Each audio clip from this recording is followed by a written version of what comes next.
Okay, and we're live. Just give me a minute, folks, to actually let me just where's this on? Check on the stream a bit. Just make sure I'm not talking to myself.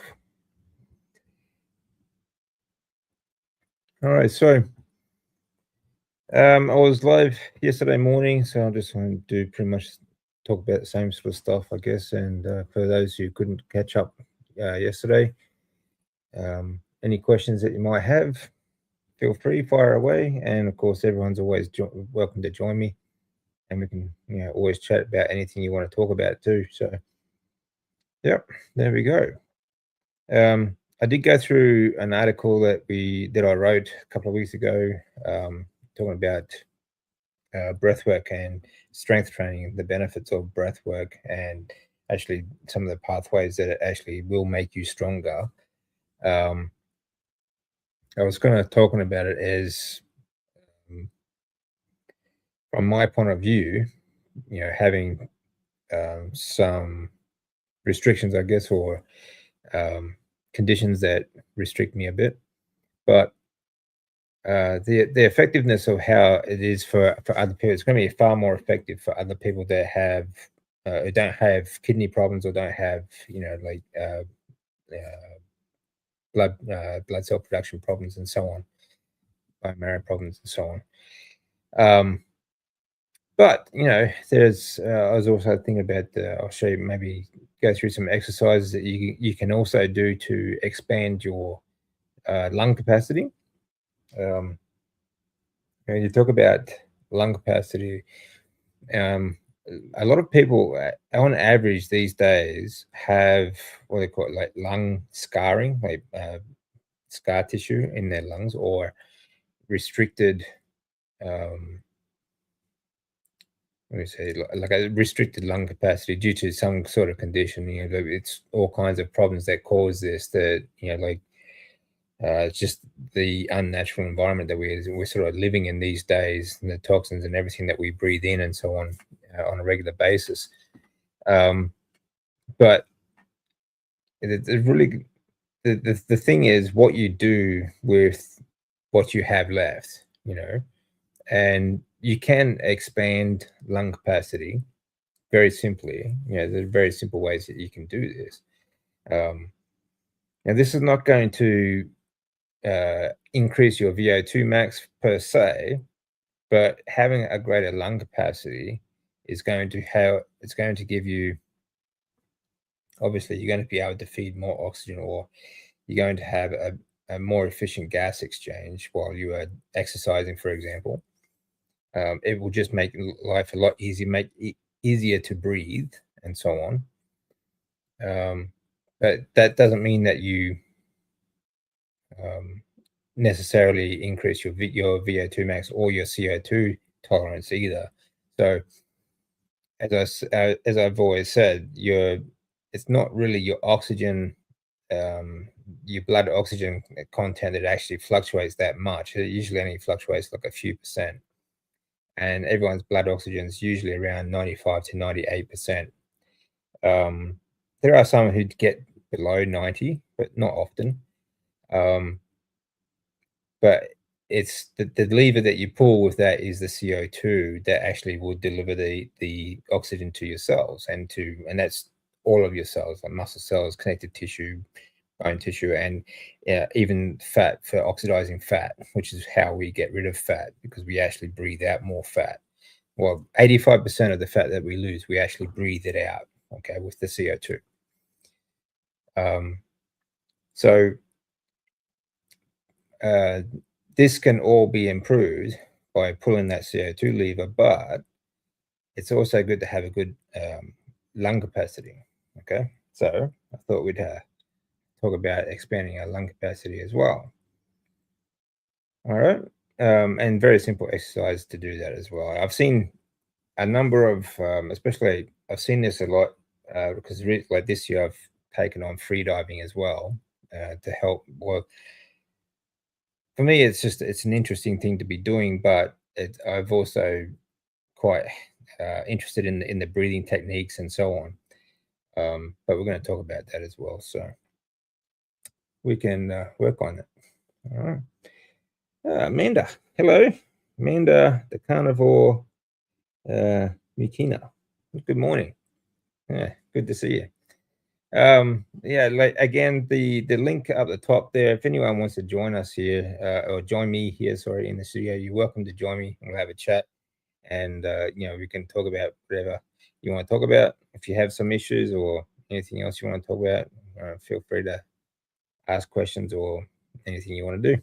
Okay, so the link's at the top of the chat, and yeah, you feel free and feel welcome. All right, so I've noticed that since trying some of this free diving stuff, a lot of these free divers, like so they've got the right idea, I guess. They talk about expanding their lungs by stretching. Okay, like stretching their lungs to expand their lung capacity, and they go through these torso stretches. Okay, so like stretching out the ribs and just increasing their flexibility. Now that's not a bad thing, and the muscles of the torso are involved in your breathing. Okay, so like between your ribs, you have what I call like intercostal muscles, for example, and you have two bands. It's like a top layer and back layer, and the fibers will go like crisscross, like from the back will go this way, and then on the front this way, sort of thing. And these muscles expanding and contracting, help to, expand the rib cage and contract the rib cage to help you breathe. Even your pec muscles are involved in breathing, and your back and lats and things like that. Even your abdominal muscles, okay, as well, because there are three levels that you can breathe. Like you breathe into the stomach, you breathe into the diaphragm, and you can breathe into the chest or the top of the chest. In fact, yogis and the Shaolin monks, actually, because I've just recently finished the 12-month mastery course with the Shaolin monks. They use a yogic breathing technique that is they say 3 levels, where you breathe into the stomach, into the diaphragm, and into the top of the chest, where you sort of expand the clavicle and sort of set your shoulders back, and you're breathing in as much air as like you're filling up to the back of your neck, basically, on the back of your mouth, because the Shaolin monks and the yogis believe that when you are breathing in, you're breathing in chi, and chi is like it is life. It is life energy, or the life force. Okay, so they want to breathe in as much as possible. Okay, and we've got George is joining us. G'day, mate. How you doing? G'day, DC. Yeah, very well, thanks. I thought I'd see if anybody else wanted to come up, but I don't think they're coming up. So here I am to keep you company, mate. It's great to see you again. Yeah, thanks, mate. I appreciate it. Everyone's a bit shy. Yeah, so they are. I think they're not. There's not that many of us in chat at the moment, so maybe some more people will show up in a bit. Hopefully. You never know. What's that? So hopefully some more people will show up in chat in a minute, and you might get another guest on as well. You never know. Yeah, that'd be good. Yeah, that'd be nice. Yeah. I know Jonathan's having some trouble sleeping at the moment. He was on briefly with Barbara, but was very tired, so he might have gone back to sleep, hopefully, because he needs it. So it's yeah. He sort of he sleeps on and off, as he goes through the day. Phasal sleeping, that's the thing for him. Yeah. So I was just explaining about expanding the lung capacity, and we're talking about yogic breathing, like with the Shaolin monks, because I've recently just finished the mastery course with the Shaolin monks online, and part of their community now. But one of these are the two things I've been doing. Well, 2 of the 3 things I've been doing this year, because I've taken on quite a bit this year. I'm back at uni again and studying nutrition exercise, but which is something I was talking about yesterday. It was just it's just an absolute joke, really. But I've been doing the freediving training and training with the Shaolin monks as well. So mostly for the breath techniques and so on, and the philosophy behind it. But I've seen it's quite funny that these freedivers that are trying to stretch their lungs by stretching their muscles, and so I was just trying to go through some of the reasons why they do that. Grandma Crochet Corner here. Bob, how you doing? Good to see you. Yeah, Barbara's only just finished. She finished 5 minutes ago, and so she's, okay. Yeah, so she's just about to go to sleep. But Yeah. she did a 7-hour last night, so fair play to her. She's done 7 hours on her own, and now she's here. Wow. So it's great. Yeah. Good. Thanks for the super. Thank you very much, Bob. I really appreciate that. Yeah. So 5 memberships. If 5 people turn up, they'll get a membership. Yeah. So very good. Yeah. So talking about expanding lung capacity, because it is quite important. It doesn't actually expand your VO2 or increase your VO2 max, but having a decent lung capacity is obviously going to be much easier for you to breathe. And especially if you do things like free diving, where you are in an event where you're holding your breath for a long period, and even if you are doing breath work and you want to increase your breath holds, expanding your breath, your lungs, or even your diaphragm, stretching your diaphragm and belly, is quite useful. Because, like I was saying, we breathe in 3 different areas. We breathe in through the belly, into the belly, we breathe in the diaphragm, and we breathe through the lungs, right? We should, on average now, when you're going through general life and walking and just general things, we should only be breathing through a diaphragm, okay? So expanding that is going to help as well. And getting that, exercise in the diaphragm is very important.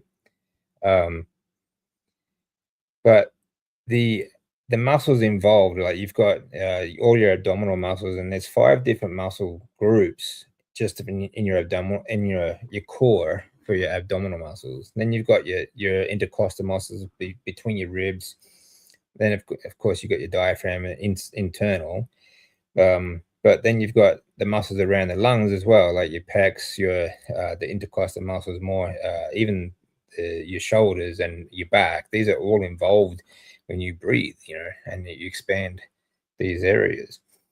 So even though it is good to stretch the muscles of the torso and so on, this is not actually going to expand your lungs or your lung capacity or your diaphragm or belly. So the only way to do that, well, I think the most effective way to do that is to take deep breaths and hold the air in. It doesn't have to be very long. Like you take the air in as much as you can and hold it for just 10 to 15 seconds, and do that on a repeat. So do that 10 times, say 3 or 4 times a day is good. And this is really going to help this being stretched, kind of like when you're full, when you eat too much food, you stretch your belly, right? So it's the same thing when you breathe through the diaphragm or the lungs or the belly. You take in as much air as you can and stretch it for 10 to 15 seconds. Do that for 10 times, and that's going to stretch your lungs out and so on, and expand your lung capacity. That's pretty much the best way to do it. And like I've talked about this before too, like doing things like apnea walking and things like that. So like you hold your breath while you're walking and doing these sorts of things. Again, it doesn't have to be for as long as you can hold it. Even 10 to 15 seconds, you're still going to increase your lung capacity. And like I was saying, like the Shaolin monks, when they do the yogic breathing, for example, and they breathe into the belly first, then into the diaphragm, then into the chest, and then at the top they pull their shoulders back and expand the clavicle, and they actually call that a clavicle breathing. Okay, they actually label it clavicle breathing.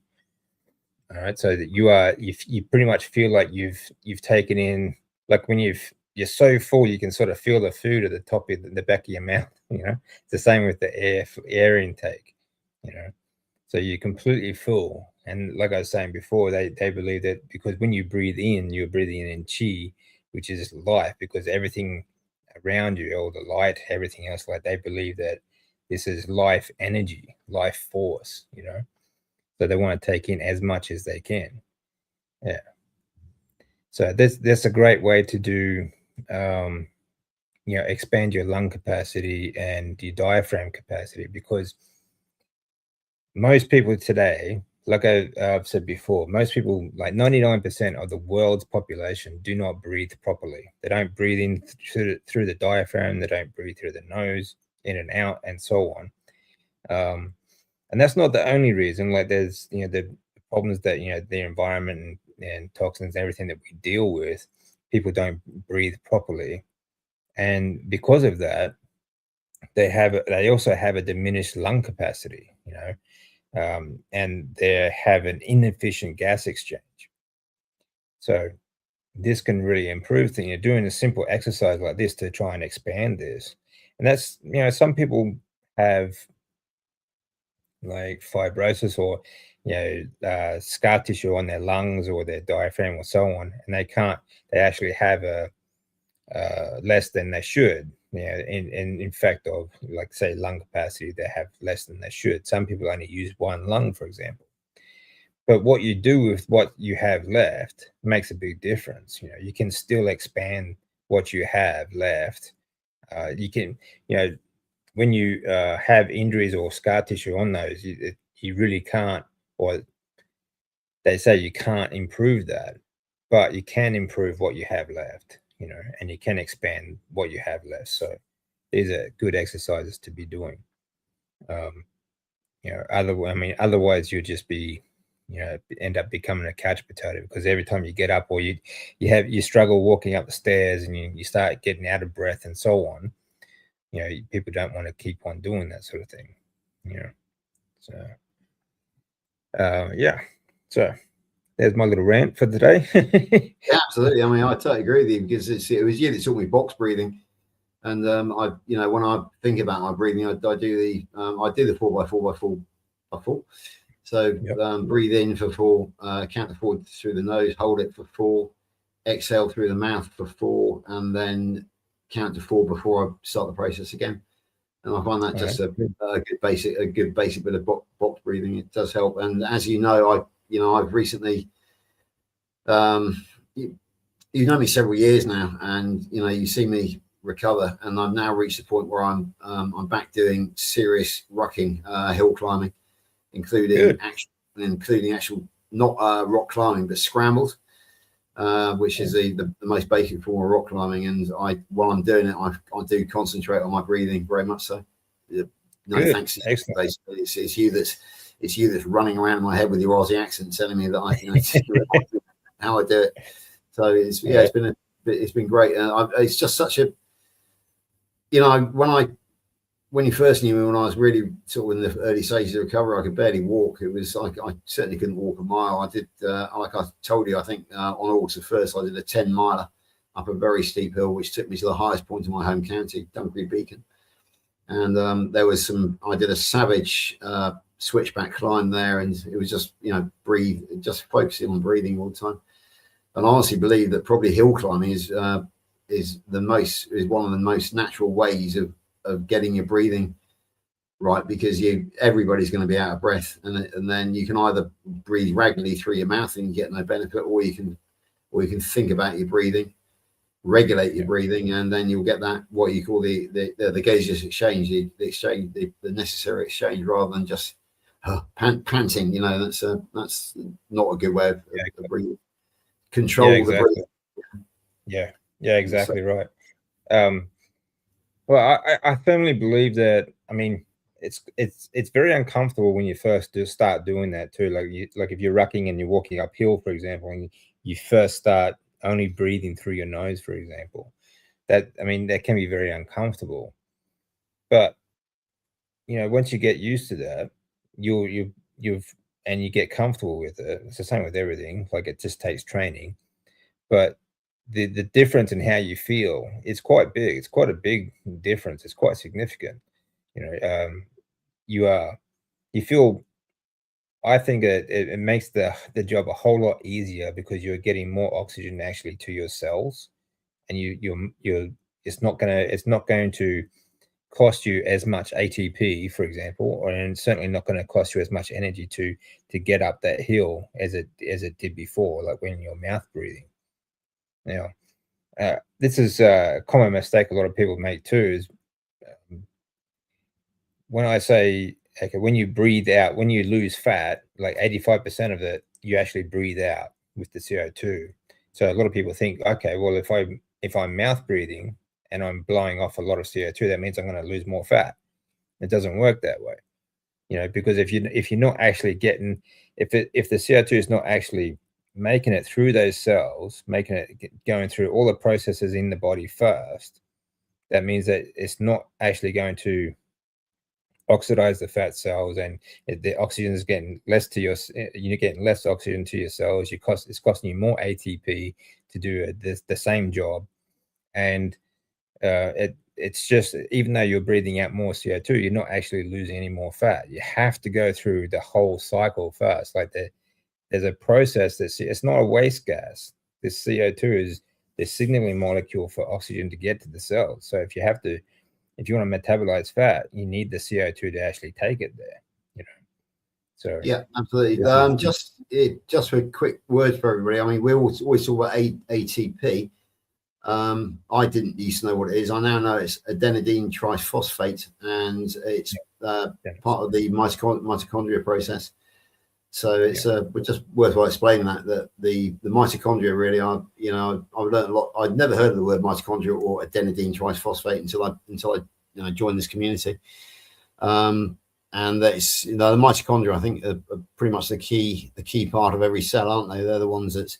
Well, your mitochondria. I mean, inside the mitochondria, you've got like the Krebs cycle, and this is where everything gets processed, and they're kind of like the little factory, the energy factory, where the food goes in, so carbon, and like the two things that go in, right? You got carbon, which is your food, all right, and then you've got the oxygen, all right. So this is why breathing is so important. Breathing properly is so important.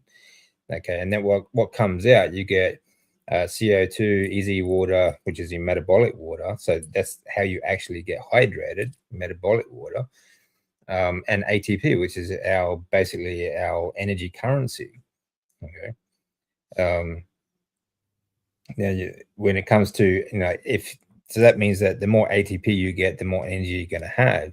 And this is a good example. That fat, for example, gives you 3 to 4 times more ATP than carbohydrates do. So that, again, another good reason why fat is a much better fuel source than and it's also why it's more satiating. You eat a lot less fat than you can carbohydrates. And the reason why you keep eating carbohydrates, apart from the lectins and the electrical signals and things like that, is that you're always hungry. You're always burning up that ATP.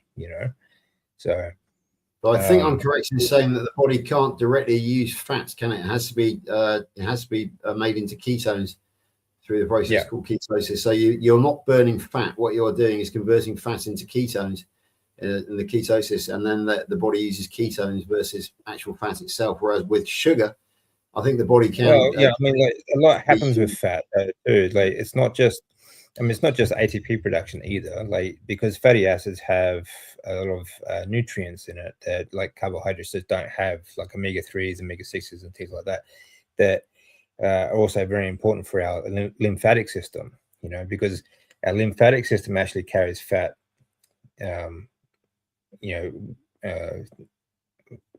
So like, it carries in lymph fluid, it carries all those fatty acids that nutrients and so on for our lymphatic system, including that also carries our white cells and everything else. But it's on the other side of that coin. It's kind of yin and yang sort of thing.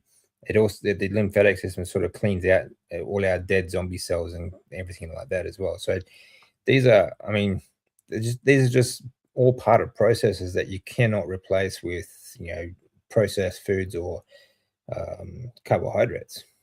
Unfortunately. Yeah, exactly. Yeah. And of course, the other important thing is when it comes to things like dementia and Alzheimer's, ketones do not require the assistance of insulin to cross the blood-brain barrier, whereas glucose does.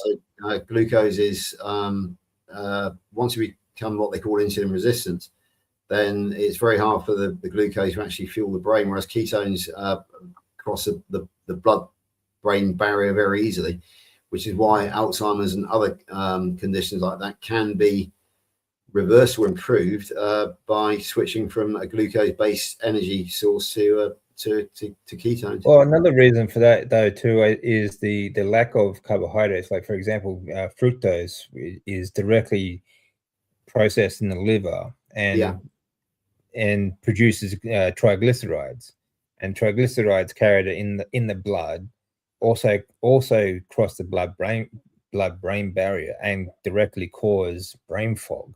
That's why when people do convert to the carnivore diet, they all say, "Oh wow, I've got rid of the brain fog. I feel so much more alert." Yeah, it's because they got rid of the fructose. That's one of the reasons. Anyway, I honestly believe that the key to my recovery has not been necessarily giving up the glucose, but it is definitely the fructose. I'm now the more I get into this, the more I believe that the liver is the key to the underlying basic health, and it does recover. Mine has recovered, and I'm fairly sure that it's because I've eliminated all fructose from my, unless I accidentally have some from one of my. But I mean, the thing is, I'm fairly strict carnivore now, so I consume very, very little fructose. I no longer consume alcohol. So my liver is now basically functioning very, very well. And I think that is, once you get your liver right, I think that is the basis to health, and then everything else tends to fall in place. And of course, you've got your breath work and everything else as well, and building your muscles, but get your liver right and the rest becomes easy. That's just my view. It certainly helps. Yeah, it certainly helps. I mean, the liver is a very, very, very, very big part of it. I agree. Yeah. So also the other thing, it just takes more than one dial to sort of to fix the clock, though. So absolutely. But it's like when you build a house, you lay the foundations first.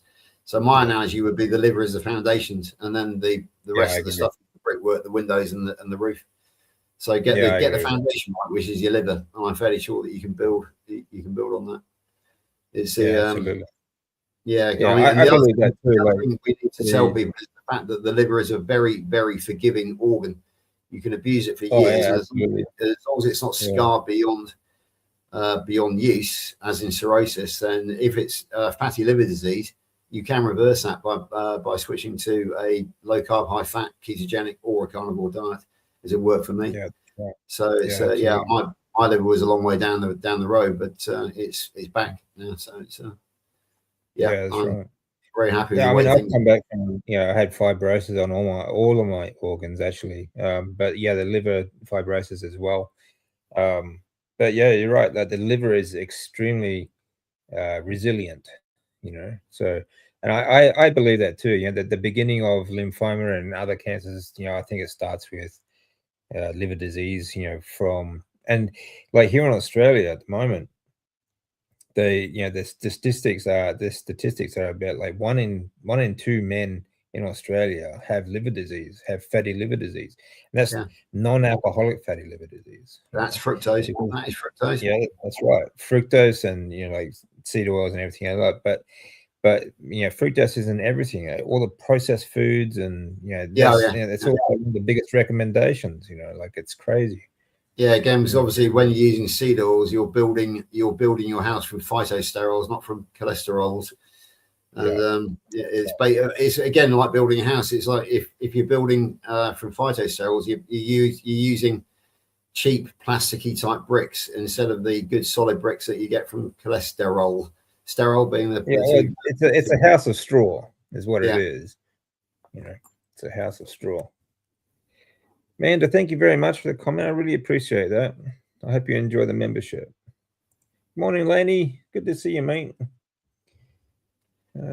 Josephine, good to see you. Yeah. David and George, good to see you. Yeah.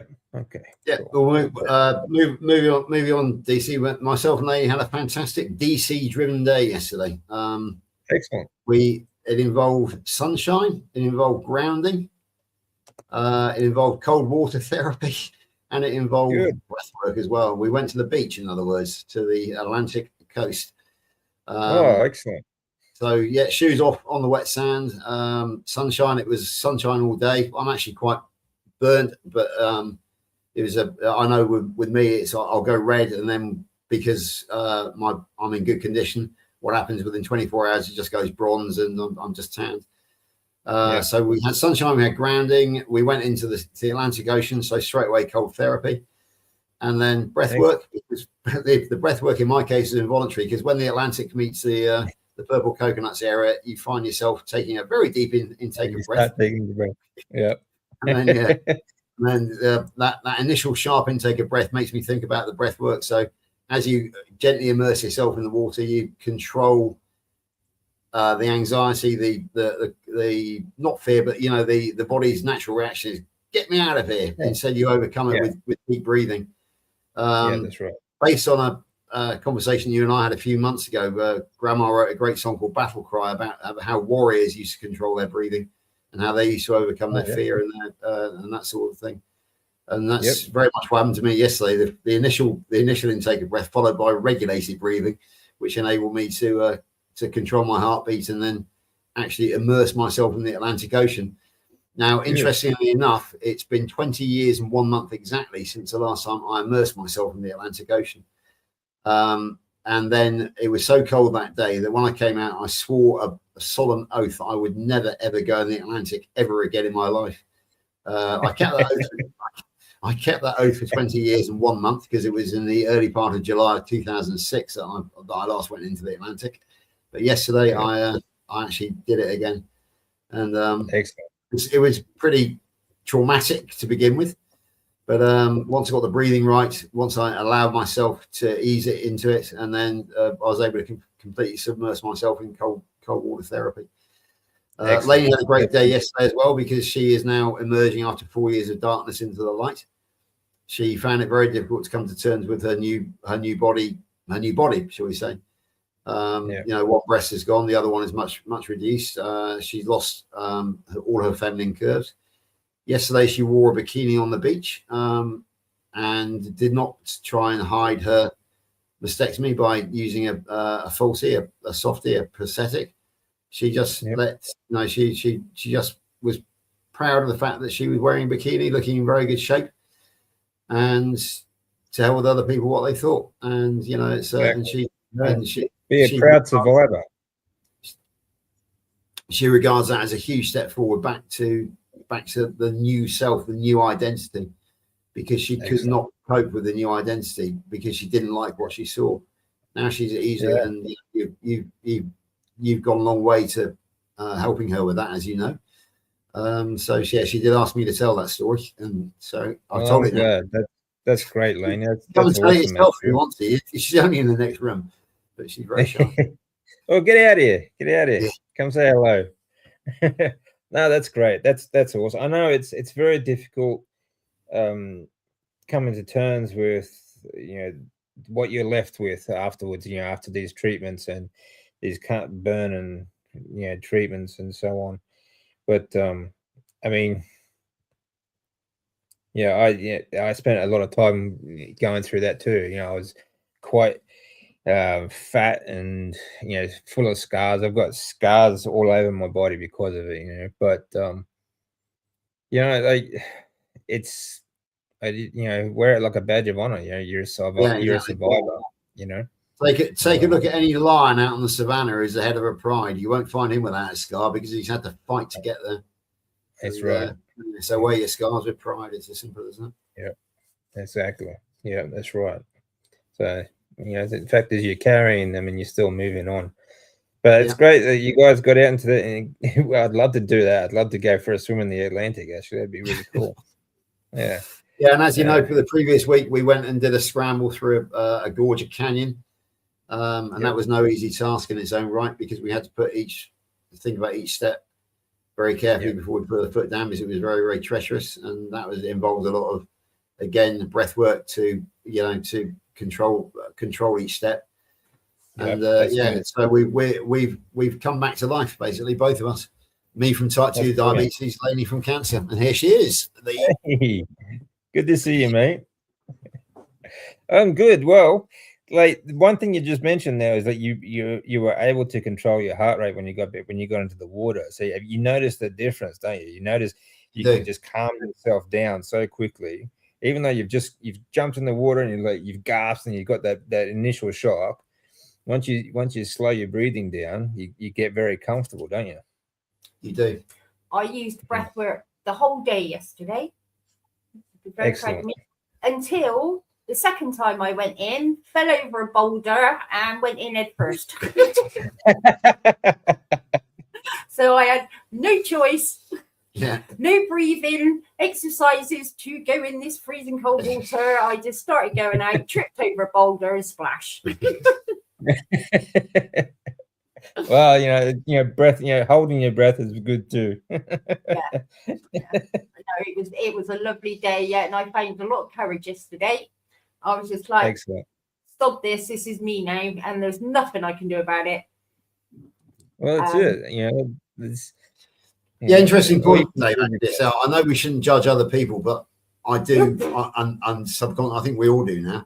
And it's been 20 years since I last went to a beach in England, and just sort of people watching yesterday, and I just couldn't believe the metabolic look about people compared to what it was 20 years ago.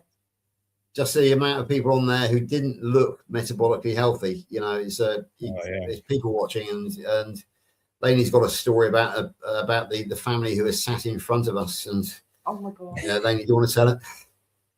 They were huge, and I'm not kidding. It went from grandma to mother to daughter to two children of about 8 years old.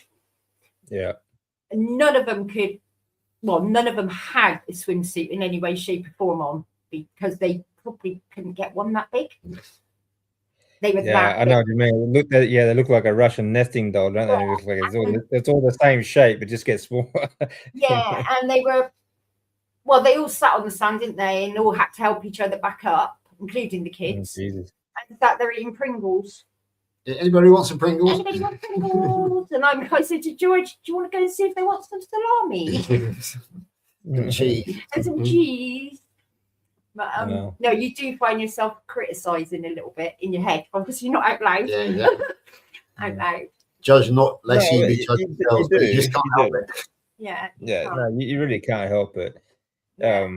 It's sort of it blows my mind, like after all the crap that I've been through myself, and I walk through a mall, for example, and I think, my God, I'm looking at everyone around me, and I'm like the healthiest one there, after all the years of chemotherapy and all the cancer and everything I've been through. I'm the healthiest one walking through the mall. It's crazy to me, even when they're slim, skinny people, you can see how metabolically unhealthy they are. They look like a bit of skeleton with a bit of skin draped over the top of it, Yeah. But it's crazy. It's just the signs of the time, unfortunately. Like, I walked over to the toilet, and there was a kebab van thing there, and the queue, you've never seen anything like it in your life. It was massive. Yeah. But what he was actually doing was a naan bread filled with chips and sausages. Chips as in hot chips. Fries. Yeah, fries. In either a wrap or a naan bread. So you've got fried sausages, fried chips, and all the carbs in the bread. And everybody was having them. And I mean everybody, from like little kids up to grandmas. And I was like, whoa. Yeah. And obviously the key word there is fried. You can guarantee that it was being fried in seed oils, not in that's right. I was going to say, like, it wouldn't be fats. There'd be oils mixed with carbs, and just just clogging up your Krebs cycle and your and they were Randall huge cycle. as well. They were sort of like this. They were massive. When you say they were huge, though, you're talking about the customers or the food? Both. Yeah. But Yeah. it's surprising. It's just unfortunate. It's an unfortunate sign at times that people just don't know about nutrition, and it's something we should learn in school. But the problem is too, what they do learn in school is all completely wrong. Like I said before, like I've been doing this. I've been back at uni and doing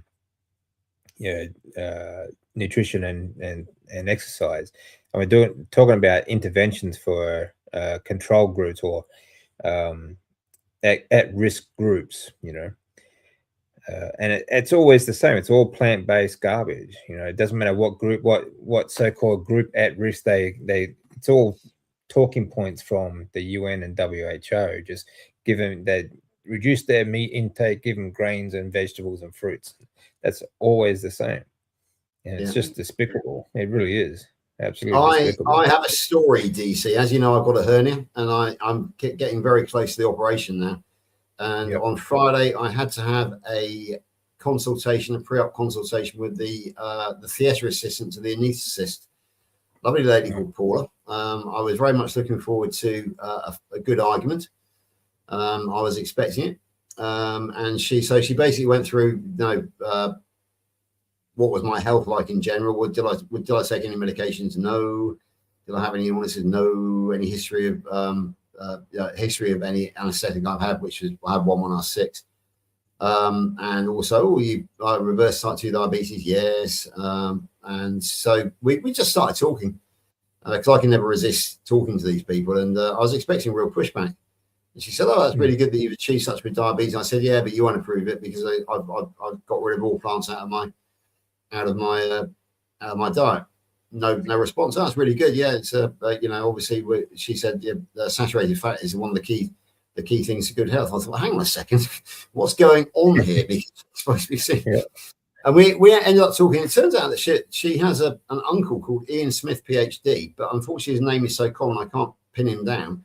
But he actually does podcasts and articles against seed oils, carbohydrates, and fiber. So she actually understood these things.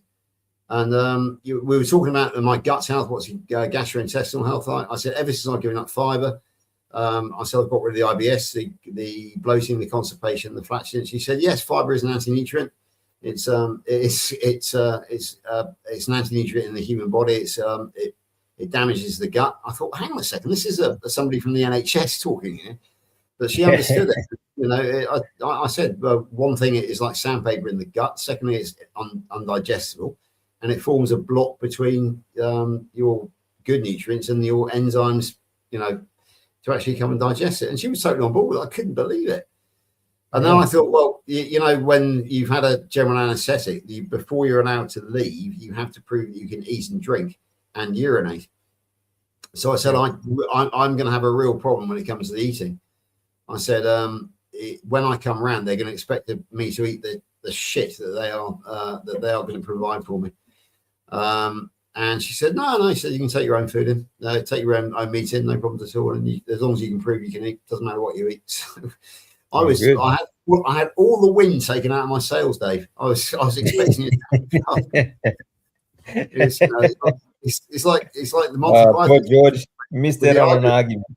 Yeah, I went in there for a gunfight and I came out with a new friend. It was unbelievable, really. It was just so refreshing.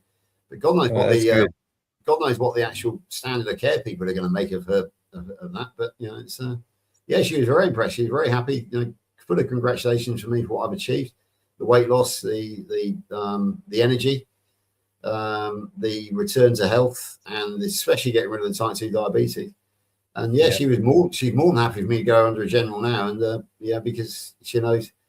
And again, we were talking about recovery and how you look after recovery, and So when I threw in mitochondria and ATP and all that sort of thing, she said, well, she said, I clearly, there's not much I can really tell you then, is there, George? So yeah, it was a very constructive conversation. Yeah, very refreshing on one side because it's nice to know that there are some intelligent people in the NHS. Very few, but there are some. And yeah, second, it was very disappointing because, as I said, I had my 6-shooter on my hip. I went through the saloon doors ready for a gunfight, and I ended up finding a new friend. Yeah, so. I think that's a good thing, man. I think that's a really good thing. Because I'm being ironic, of course, Dave. Yeah, As I said, but I was geared up for a gun battle, and I came out with a peace treaty. Yeah, it's really good. Yeah, it's good to see more and more people coming around. He doesn't drink coffee, don't he? No coffee for me, mate. Yeah, thanks.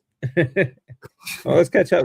I'm just going to catch up with Josephine's comments here, but I'm hoping to find more on lead. I live 2 doors down from a workshop, and everyone is worried and tell me I should get tested, but I feel okay.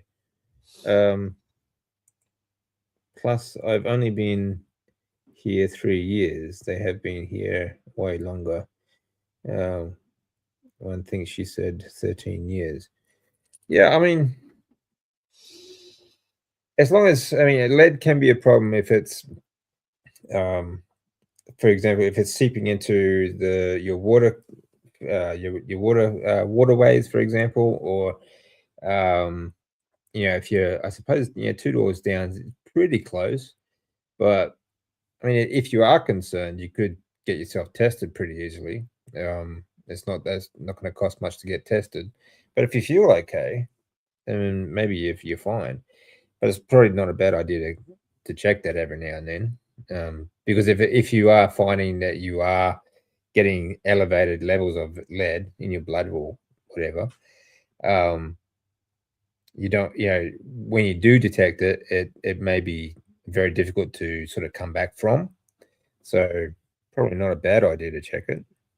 But I think, like, especially these days, the environmental sort of codes that each workshops have to go through, I think the chances of being contaminated by a couple of doors down is fairly slim. So yeah, don't worry too much. But if you are concerned, you should at least get a test done every now and then anyway. So howdy, beautiful Lainey. Congratulations, Lainey. That's amazing. Yeah, it is. She's awesome. I've got some more to add to that conversation with the anaesthetist, because she was very interested in that to find out how I knew all this stuff, how I was so metabolically aware. So I said, well, I was trained by Dr. Robert Kiltz over in America, who's an endocrinologist and gynecologist. And she said, really? She said, how do you spell Kiltz? I said, Kiltz. She said, well, I'm going to go away and research Dr. Kiltz. It sounds really interesting. And then I pointed out the fact that I am the UK ambassador Healing Humanity. And she said, oh, and I said, it is a film. And she's going to go away and research Healing Humanity as well. So it was not only, I wasn't only somebody who was sympathizing with me, it was somebody who's actively interested in what we do. So she's going to go away and research Dr. Kiltz. I said, Dr. Kiltz can't, she never heard of carnivore. So she made me spell that. And I said, put in Kiltz carnivore and put in Healing Humanity. So she's going to go away, and she's obviously one of these wonderful critical thinking type people who believes in research, her own research. So I've got high hopes of that lady, to be honest with you.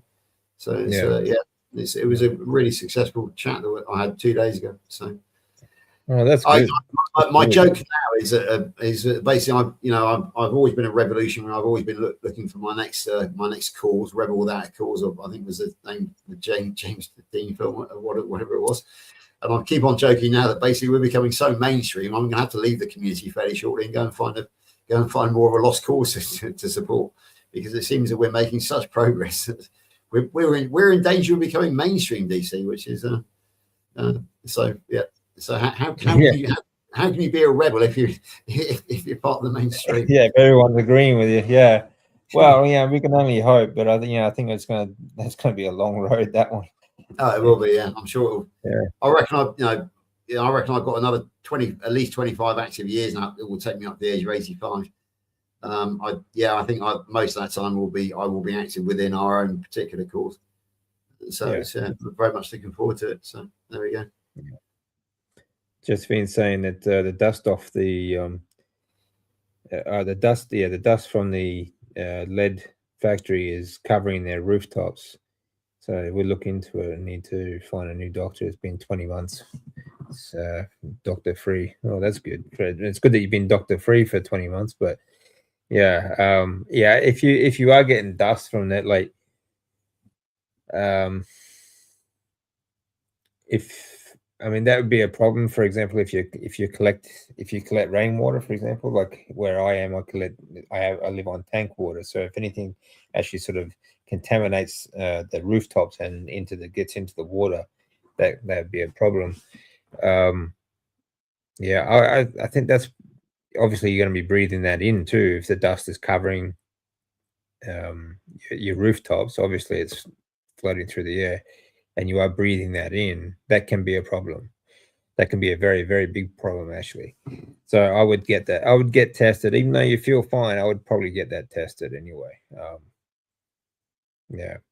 wouldn't want to breathe that in. I think Josephine's in Queensland, like you are, isn't she, DC? What's the availabilities of doctors like in Queensland? How easy is it to find one? Yeah, very difficult at the moment, actually. We have a Medicare system, kind of like the NHS in the UK, but recently the government keeps making all these new changes to it, and it used to be you just charge Medicare and you can go see the doctor for free. But now that they've stopped doing that, they actually, even to go see a GP, some of them are getting quite expensive. Sometimes cost you over $100 each time you see them. Yeah. And you only see them for like 10 minutes, So, and a lot of clinics now are even refusing to take on new clients or new patients. They are full and they don't take any more patients. So it's very difficult to find one these days at the moment in Australia or in Queensland anyway. So. Yes, please. Yeah, we have the mirror image of that with our dentist system over here, the NHS dentist system, because it was supposed to come under the NHS, but you have to pay significant amounts of money even if you're an NHS patient, but increasingly as the for a start, if you don't use it, if you are NHS, which we're not, and you don't use it free, you get struck off, and then they do not replace you with anybody else. What they're trying to do now is they're trying to cut down on the NHS patients and make everybody go private. Myself and Lainey have a Den plan, which is an insurance policy. We pay 50 English pounds a month, so something like 75 or something American dollars, US dollars a month. I don't really use it anymore because I got fed up with being cancelled. But Lainey, because of her osteonecrosis of the jaw, has more than made up for what I don't use. So I don't want to rock the boat, and I just keep on paying, and we certainly got our money worth out of the insurance that we paid through Lainey's osteonecrosis. So it's we don't have dental cover. We haven't had dental. It used to be under Medicare as well, but we haven't had dental cover since the 70s. And it sounds like basically your general practitioner cover is in line with our dentist cover now, in as much as it's supposed to be under the NHS, but increasingly they're trying to pull away from the NHS so they can make more money as private practice, and also even the NHS treatment that you get is becoming very, very expensive. So it's not free at point of use anymore. Far from it. It is not what it was intended for, really. No, and there's and it's very, very hard if you need to find an NHS dentist now. You've got virtually no chance of being able to register with one. You're far better off getting some sort of insurance plan like me and Lainey have, or just taking the one hit and going getting whatever you need done privately. But I mean, even getting like a cleaning here, like getting your teeth cleaned and and a checkup costs you nearly $300. Like someone, Yeah, like exactly. a local dentist, Same yeah. with us. But I mean, I was talking to a man the other night who's had 3 fillings recently for over £1,000. You know, it's like £1,100, so $1,500 or American US dollars or thereabouts. It's prohibitive. It is really prohibitive. So it's no wonder the British people we're known for having very, very poor dental health compared to our American friends, and it's because basically they make it very difficult for us, to say the least. Oh yeah, absolutely. Yeah, same here in Australia. It's just you need a mortgage to get anything done to your teeth here. Yeah. So just been saying, I did when I first moved, I could not drink water was yellowy and floaties. Oh yeah, definitely avoid that. Obviously you must be breathing that stuff in too. So I would, if any, I mean, probably not a good place to be living, Josephine. Probably not much choice at the moment, but yeah, I hope you can do something about greed. I think most of my carnivore mates in Australia are in Queensland. Actually, we've got Joshua over in Roma. We've got Brad out in the middle of nowhere somewhere, and Roma is pretty much in the middle of nowhere. Yeah, exactly. We got Josephine, and we've got one other, and I can never remember the lovely lady who had problems with finding a house or something. Come on, remind me, DC. Regular on your channel, Annabella. That's it. Sorry, apologies, Annabella. I forgot you for a moment, but I think she's Queensland as well. I think Jeannie was Queensland, but she's now New South Wales. And the only other real carnivore mate I have over in Australia is Larry Holt, the carnivore pension. I'm not exactly sure where he is. But yeah, it seems to be Queensland heavy. All my carnivore friends over in Australia. I don't know. We like our meat. We like our meat up here. Yeah, that's good. The great thing is that in less than 3 weeks, for about 2.5 weeks now, Jeannie, Laney, and myself are meeting up over in Michigan, US of A. So it's going to be great to actually meet Jeannie. So it's very much looking forward to that. It's ironic. It's like the Queensland's the only place that doesn't seem to have any carnivore events, though. So, yeah, it's weird, isn't it? It is a bit weird. Yeah. So good morning, Jonathan. Good to see you, mate. Yeah, good to see you, brother. Again, if anyone wants to join us here, the link is at the top. You're more than welcome to join us. Don't be shy. We're just having a chat about everything. So actually, on the subject of Queensland, DC, I do have this saying that I am now, I have a global network. And what I say is that my global network stretches from California to Queensland and everywhere in between. It's my it's my little catchphrase that I talk about what I do within the community. Because over in California, I've got several friends, and over in Queensland, I've got several friends as well. And it's like literally you've got the very west of the United States. You've got the very east of Australia, so that pretty much covers the whole world.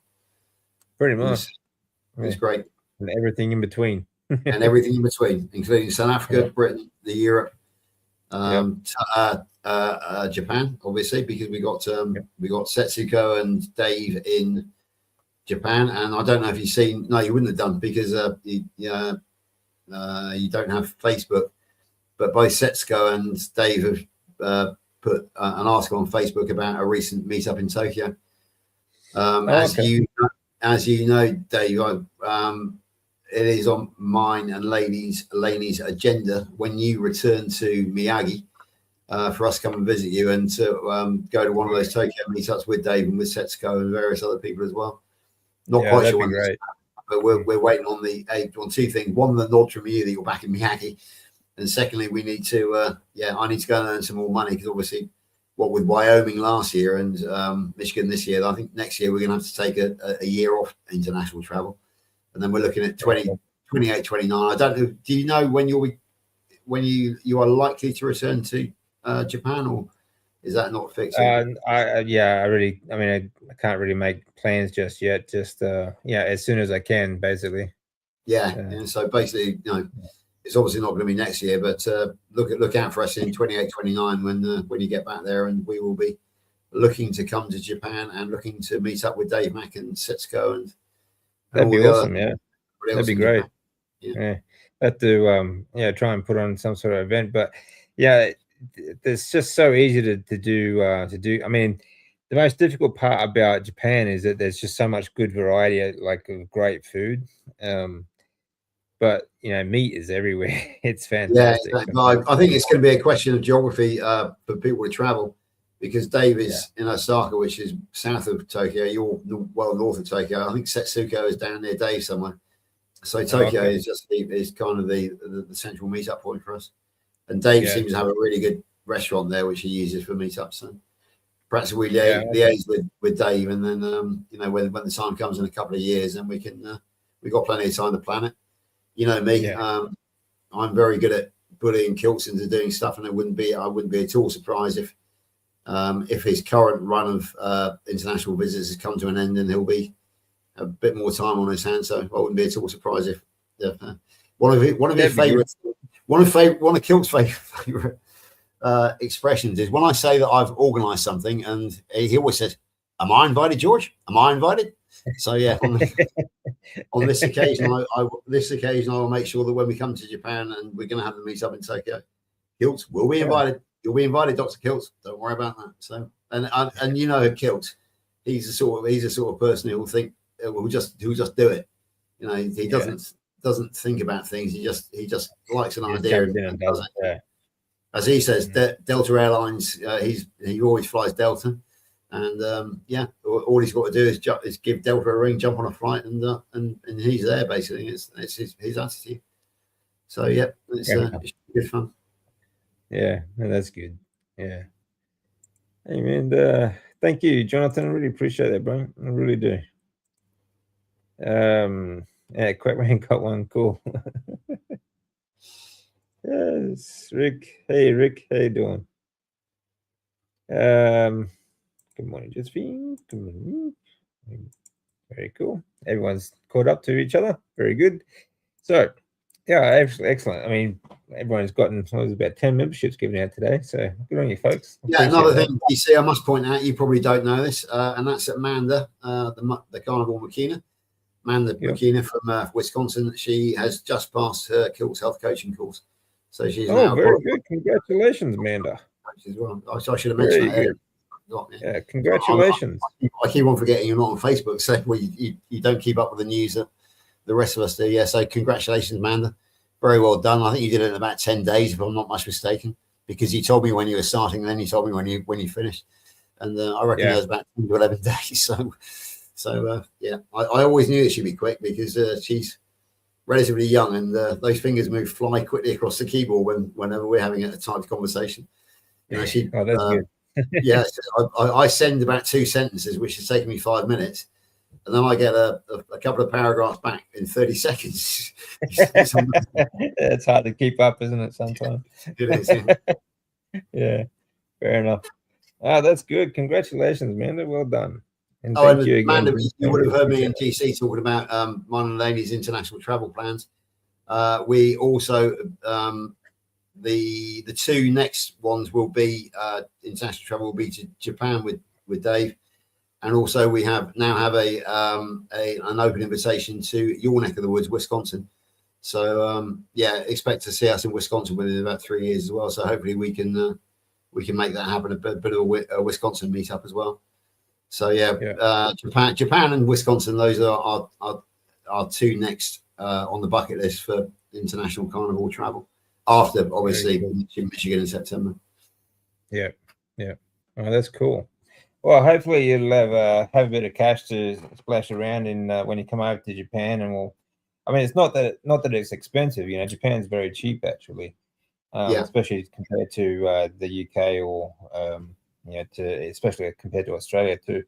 But yeah, it's fantastic for food. It really is. Quality of food and the abundance of it. You know, the seafood, the meat, and I love the yakiniku. And if we get a chance here, I'd love to go to like a Genghis Khan or something. Yeah, there's restaurants they actually call Genghis Khan, and they just it's just like a yakiniku, but it's kind of like Like you get these private rooms in some of them, and they just bring you meat upon meat upon meat. Like these tabby holidays. Tabby holiday just means like all you can eat for a certain period. They usually give you about an hour and a half to 2 hours. You can eat as much as you want. And I mean, I was last time I went to a Genghis Khan, I was so full I didn't eat for like a day and a half afterwards. You know. Yeah. They're great. Yeah, I mean, the great thing about being slightly older is the fact that we've kind of broken the back of our financial commitments throughout life. We've only got another 5 years to go on the mortgage on this. I've now got my military pension. We're not far off getting, well, we're 6 years away from getting our state pension. But because we've been fairly financially responsible throughout our lives, we've never missed a credit payment, and we're now in our 60s. Basically, the banks keep on wanting to give us money or throw money at us because we consider to be a good credit risk. So, so we've got no problems about getting money. We obviously it means that we live in debt, but we've had this conversation before, DC, and that's that money is not it is not something to collect and gather dust. It's something to be used as a tool. That's right. It is to actually make things happen. I think that money is energy, and energy needs to move, it needs to circulate. So basically I've never had money in the bank throughout my life. I've never gathered it, I've never invested, I've never watched it grow. I've always had it and think, right, what can I do with this next? Which is how I've ended up in the Himalayas, how I've ended up in the Egyptian revolution, and in various major adventures throughout my life, because I've always used the money for rather than let it sit there and watch it grow, as some people would like to do. Please don't forget to let me know, Amanda. I can't forget you. How can I forget you? It's, you're one of my. He's doing his best to try. He's doing his best, love, but he just can't do it.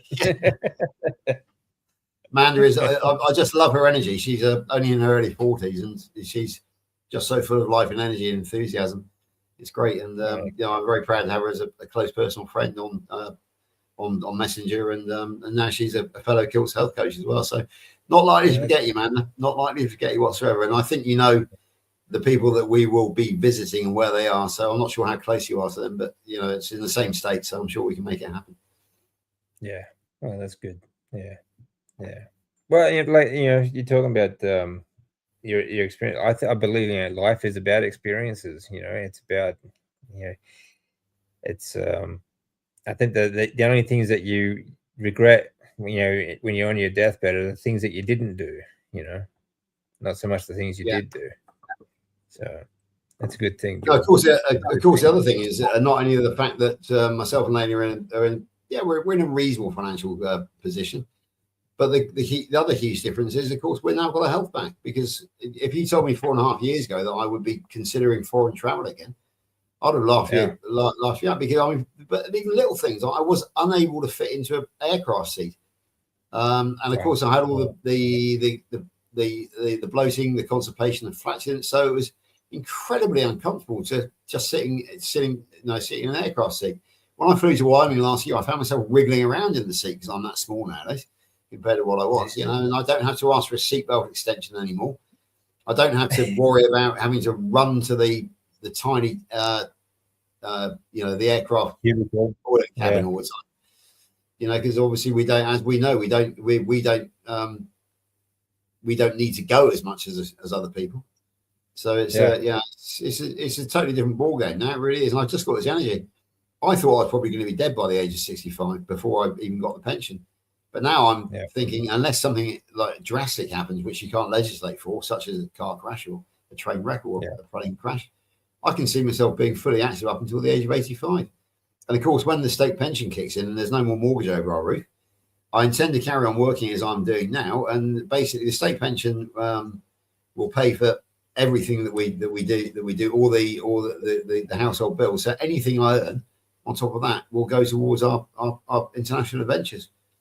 It is certainly once a mortgage is gone, it is my intention that we will have 2 long haul adventures every year. Probably based on the USA, but we've got friends over. We got friends over in Japan now, and I'm sure that other as we grow, then there'll be other possibilities as well, such as Queensland. Even if you're not there, then various other of my friends will be there.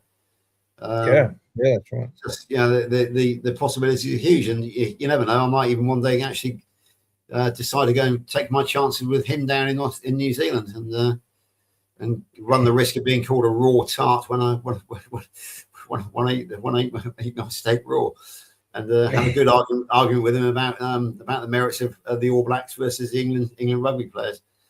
So I still haven't forgiven Bart for producing the most awesomely devastating All Blacks rugby team of all time in 2011. He was cheating because nobody knew about carnivore in 2011. So he was actually cheating. He was actually he actually had a time machine. Everybody knows that you need to build muscle with carbohydrates.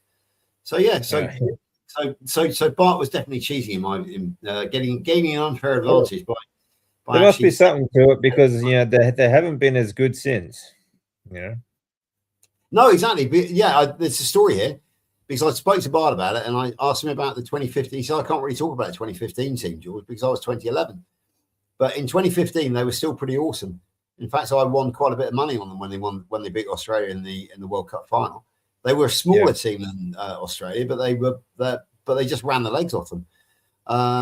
And then after that, from 2015, when the residue of players such as Sonny Boy Williams had left, that Bart had been in 2019, England beat them in the semi-final.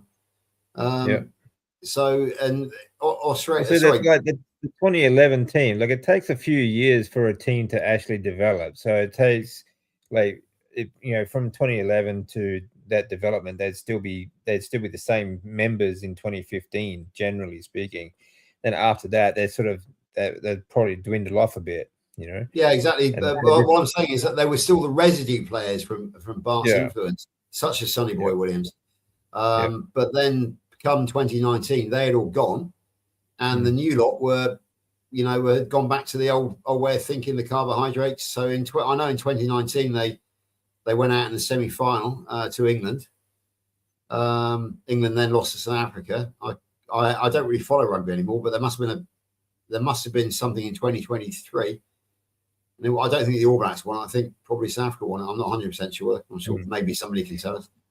But, I've got an interesting story about Sonny Bill Williams. He actually came to Japan while I was still living there, and like Japan back then, they have an event that's called, like, every year they have an event. It's called Sasuke, and it's like here in Australia and America they call it the Ninja Warrior.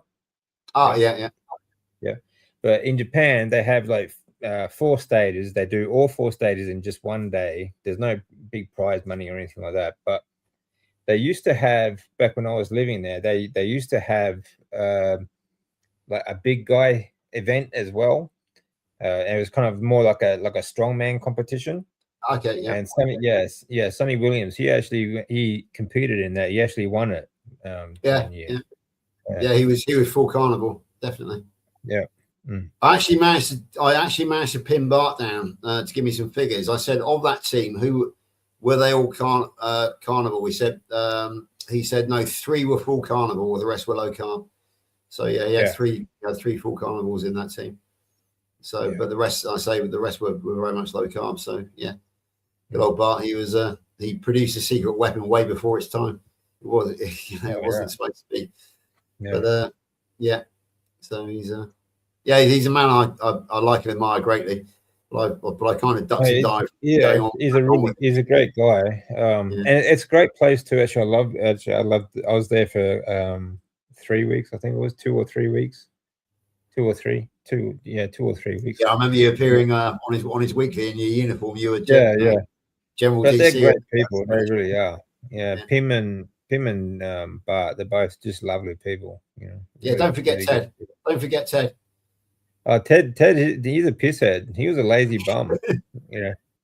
He drank a heap of beer and just lays it around on the desk all day. Oh, he does twiddle the knobs. I remember he does twiddle the knobs. Yeah. He twiddles Bart's knobs. You have to keep him at arm's length. Yeah. Jonathan, thank you, mate. Yeah, it's always good to have you around too, and I always love catching up with Jonathan. He's one of the brilliant guys. He's a brilliant nutritionist actually, and he's just a good guy actually. He's a nice guy. I live 1 hour away from Kerry. Okay, so what I'm saying basically is that we have an open invitation from Kerry and Jen to go and stay with them because they recently bought a new house, and so if Man is an hour away, then we will definitely be meeting up. And there's no question about that. So that will happen. That will happen. Yeah, thank you. That's your kind.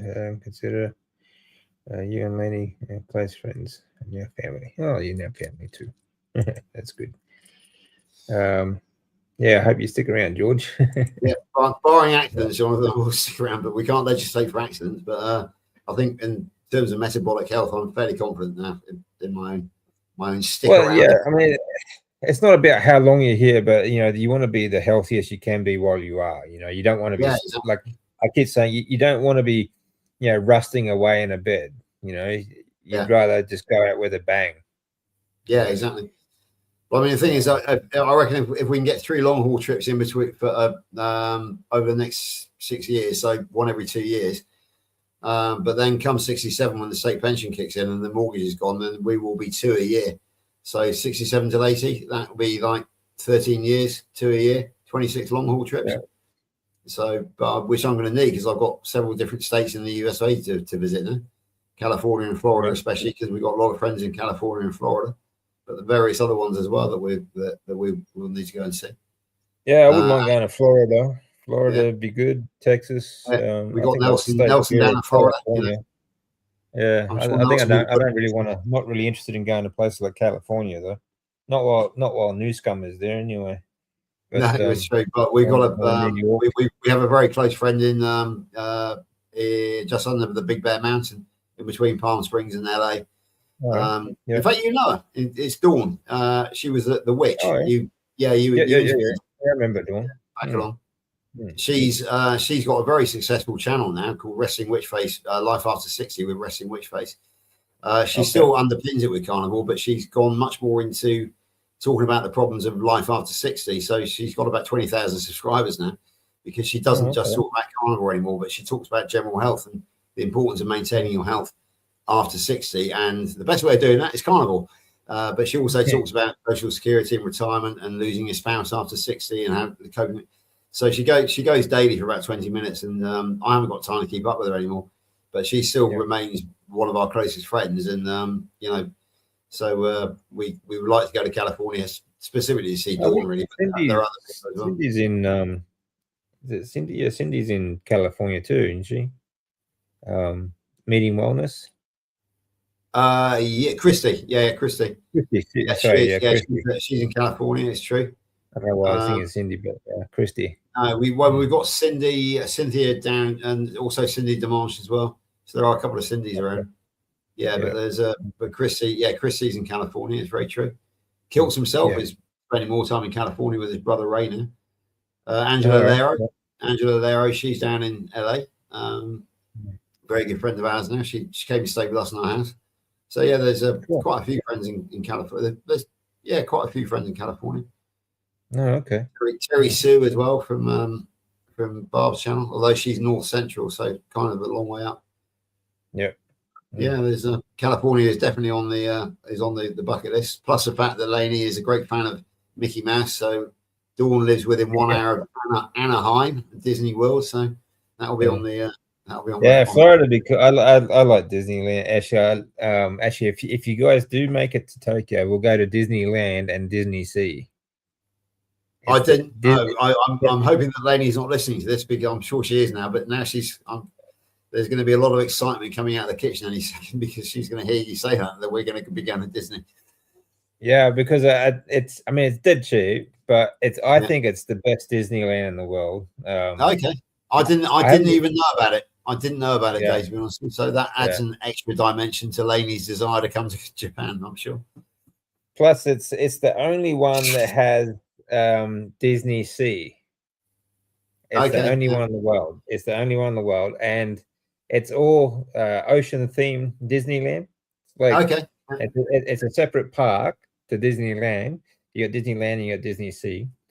But they've got like when you walk in, it's like the Mediterranean harbor, and it's like you're actually on the Mediterranean. There's a big man-made beach and these beautiful restaurants, and then you've got Little Venice on the side, and then you've got USA Street, and it's a fantastic. It really is fantastic. I think you're making Laney anticipate. So if it's Disney Sea, does that mean that we will be finding Nemo? Is that I presume that's the case, is it? Yep, Yeah. absolutely. Yeah, you'll find Nemo. Yep. Yeah. And they've the island of Volcania, and they've got all the 20,000 leagues under the sea area, and it's really cool.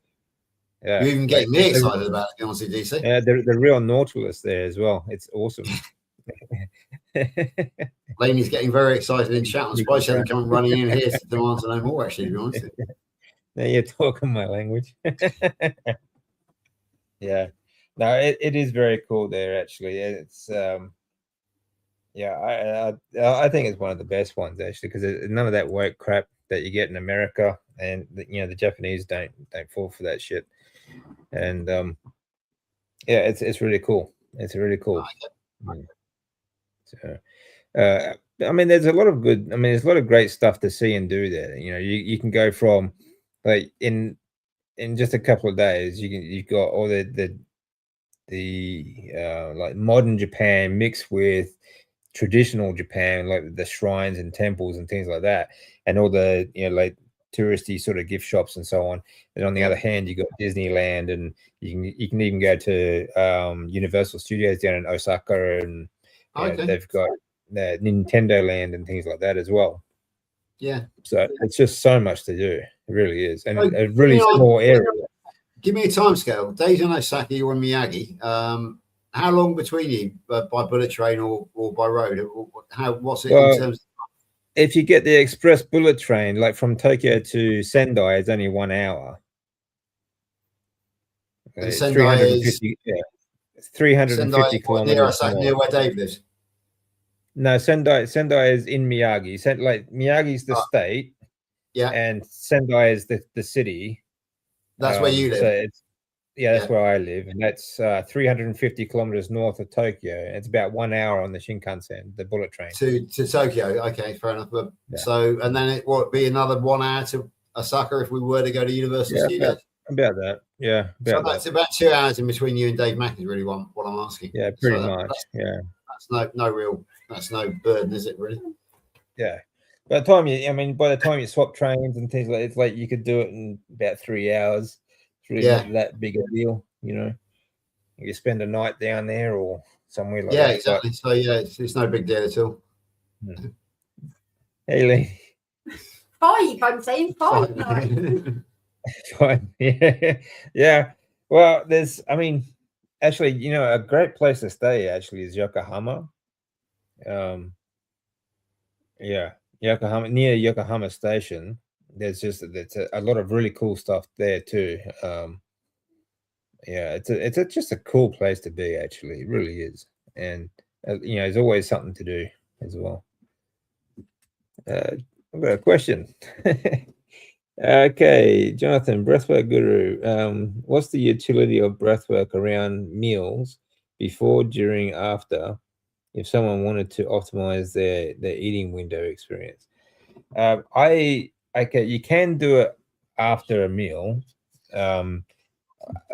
If it's a small meal, kind of like treat it like working out. Like I prefer to do breath work on an empty stomach, because it's you don't have that full feeling, or the compression in your stomach, the restriction in your stomach when you breathe in. It's sort of, you just feel a bit lumpy, sort of thing. So I prefer to do it on an empty stomach, but that's for more active breath work. So if you're doing hyperventilations and things like that, do that on an empty stomach, okay? Or just a very small, like a protein shake or something, very light, small meal, perhaps.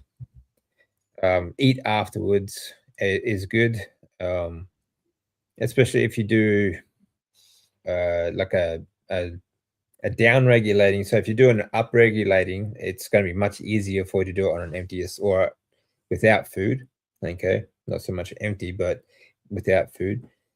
If you do a down regulating, it's going to be more beneficial for you to eat afterwards, simply because you're down regulating your nervous system, which means you're going to digest more and you're going to absorb more nutrients, and it's just a healthier way to do it. So I prefer not to do breath work around meals. All right.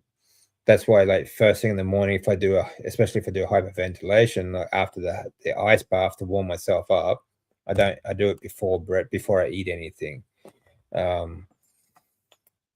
If you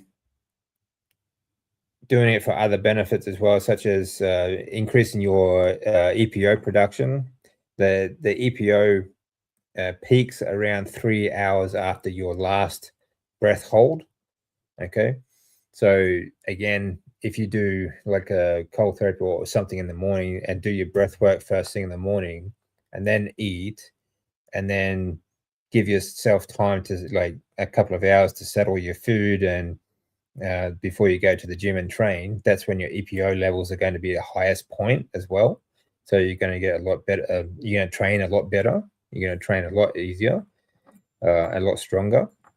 And then do a down regulation breath work after the gym to bring your nervous system down into that rest and digest, so that you can then eat and absorb the nutrients.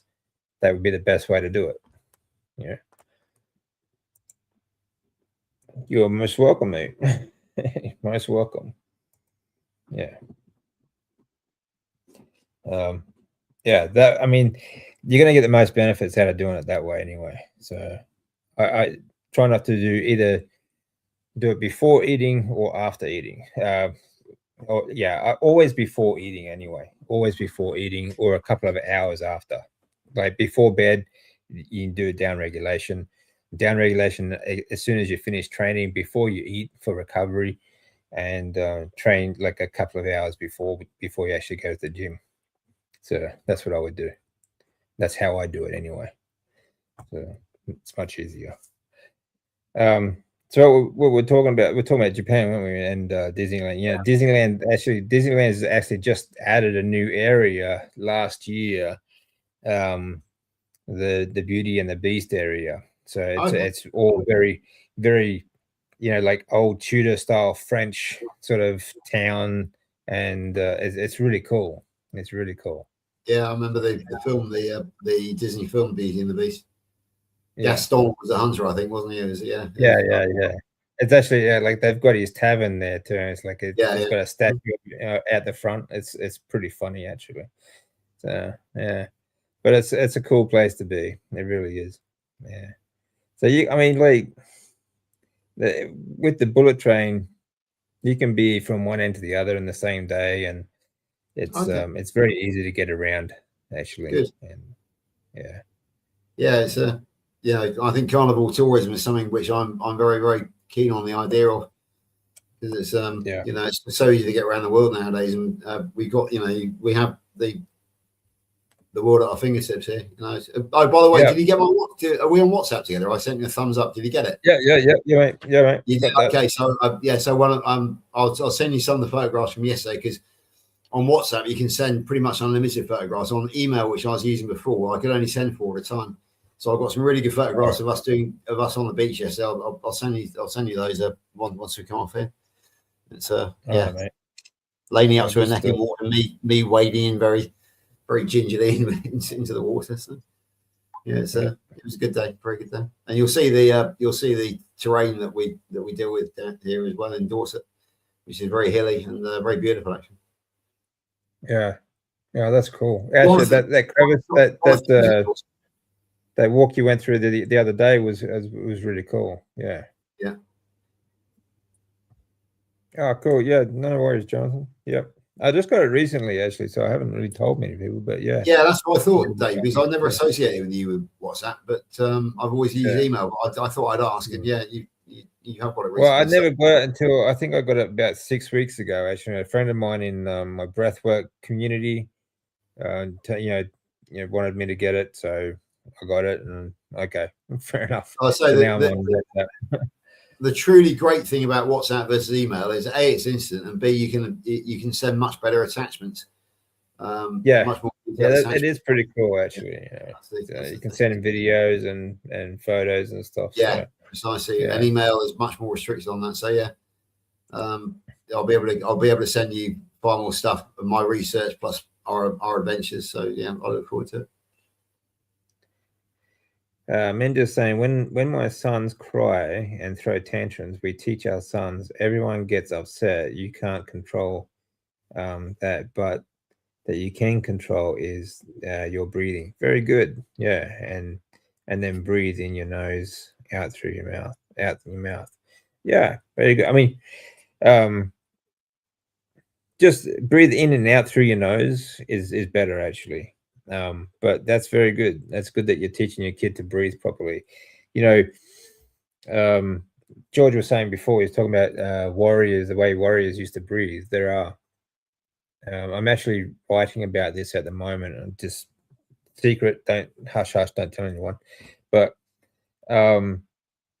every culture throughout the history, like for tens of thousands of years, have used breath work. Some of the best philosophers and the best warriors, this is something I spoke about before, is like even like people like Marcus Aurelius and like the Roman Empire, and even people like Genghis Khan and Shaolin monks, and even to the 20th century, like that some of the best philosophers in the world have also been some of the most feared and aggressive warriors. The Japanese samurai and many others.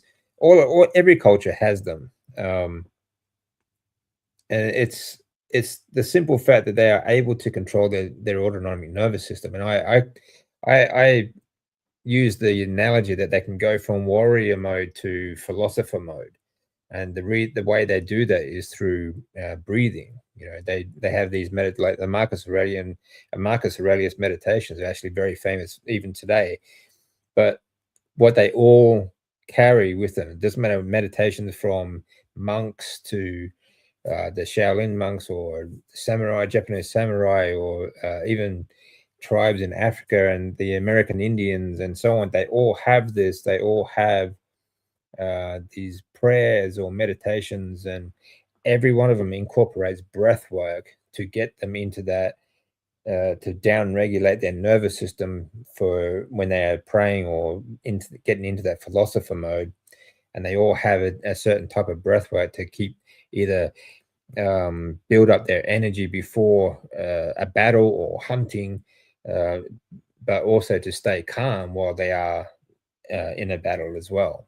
So the warrior mode and the philosopher mode is very important to understand, that you can be both, and you just need to know how to regulate that, So actually talking about the American Indians, I forget the name of the people actually now, but there was a tribe in America. There's an Indian tribe in America that used to actually, the only thing they ever ate were buffalo, and they treated meat as the only source of food for health, but they treated breath work as medicine. Okay, and when they do these like sweat huts and things like that, it all incorporates very similar sort of techniques that we use today, even like I forget the name of it actually, but there's some really intense sort of breathwork sessions that they do, and they used to say that this helps to get rid of what they call the warrior's curse, and the curse of always being in battle and always being kind of like what we say today is like post-traumatic stress disorder. No, Dave, it's not. It's hypervigilance. That's what. Yeah, exactly. Yeah, pretty much. Yeah, that's it. So that's slightly different from PTSD. because hypervigilance means that when you come back to the civilized world, you're still you're hypervigilant. always on edge. Yeah, you're always looking for the ambush. You're always looking for the IED. You always dive for cover when a car backfires. That's what hypervigilance is versus PTSD, which is slightly different. Yeah, no, yeah, with you with it there, George. Thanks, mate.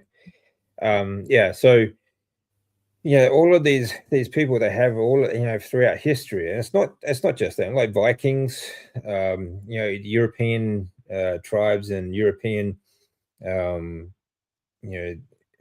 soldiers, the Roman soldiers, they used to use breath work as well. All of them did, and it's just unfortunately something that's been lost to us for a number of years, and it's sort of making a comeback now, made more popular by people like Wim Hof, for example, and the Buteyko method, and a few other things. But these ancient techniques that people have always known and always used. But this Indian tribe, whenever a woman had a child, the whole tribe would sort of would monitor it as it was developing, and the women would stay up with it all through the night in shifts, to whenever the baby started breathing through its mouth, they would pinch its lips to hold to make it sure, to train the child to only breathe through the nose, in and out. So very cool stuff. The other day I built a client onboarding app. Cool. I have no clue how you would build an app with a projection timeline of how much body fat or muscle someone can lose based on loads of metrics. Cool. It projects a rough idea for goal setting. That's awesome, man. That sounds very useful. Amanda, would you like to join Rick and I next week? Yes. I'm finally on WhatsApp, but I have no idea how to use it. Fair enough. It takes a bit to figure it out, I think. Thank you. We'll be changing that and breathing out. Yeah, breathing out through the nose now. Good. Yeah. It's important. It's not bad to breathe out through the mouth, but the mouth is not meant for breathing at all. Okay, there's zero uses of the mouth, for breathing out through the, or breathing in it or out through the mouth. All right, there's over 30 uses for breathing into the nose. But the biggest thing about breathing out, in and out, is that you get more vibration through the nose when you are exhaling, which means that you're going to produce more nitric oxide for a start. Okay, and that's very important, for many processes. So it's very good. Oh, that's good. I'm glad you're enjoying, some of the breath work or learning about the breath work. I'm still trying to. I'm going to buy a better camera, actually, that I can so I can give you better visual sort of breath work videos, because some of the more recent ones that I've been working on, you actually incorporate some movement, and you're standing up and doing some moving and things like that. Things that I've got from the Shaolin monks, and for which are really cool breathwork techniques. Actually, there's a lot of philosophy behind them, but physiologically wise, they're very effective, and I think they're really useful for anyone, actually. So, hey, Jonathan, during your Lenny, we use breath work while doing yoga. Yes, that's right. Well, a lot of like pranayama, pranayama breathwork techniques. There's about, I think it's like 4 or 5 different pranayama techniques that all come from yoga. Okay, and when you are stretching and doing and moving into different yoga poses and things like that, doing the breathing helps you to get more flexibility, because it sort of relaxes your nervous system, and you sort of in that more relaxed state, you can get much more flexibility and so on.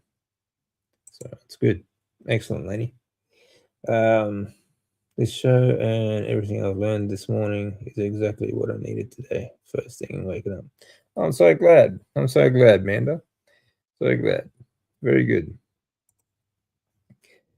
Yeah, CRPS is similar to PTSD, but in terms of body's own physiological response. Yeah. Yeah. Jonathan, I'd love to. Yeah. Good. Yeah. DC, I'll send it to you on WhatsApp. Don't put my next message on the screen for sports, please. No worries, mate. No worries. Thanks, mate. Just up on whenever you do 20-30 minutes, it would be good for me to connect. Yeah, cool. It'd be very cool. Yep. Cheers, mate. Let me just write that down. Actually, I'll make sure that this chat doesn't replay after we finish. So let's see, 4, 4, 7, 4, 9, 8.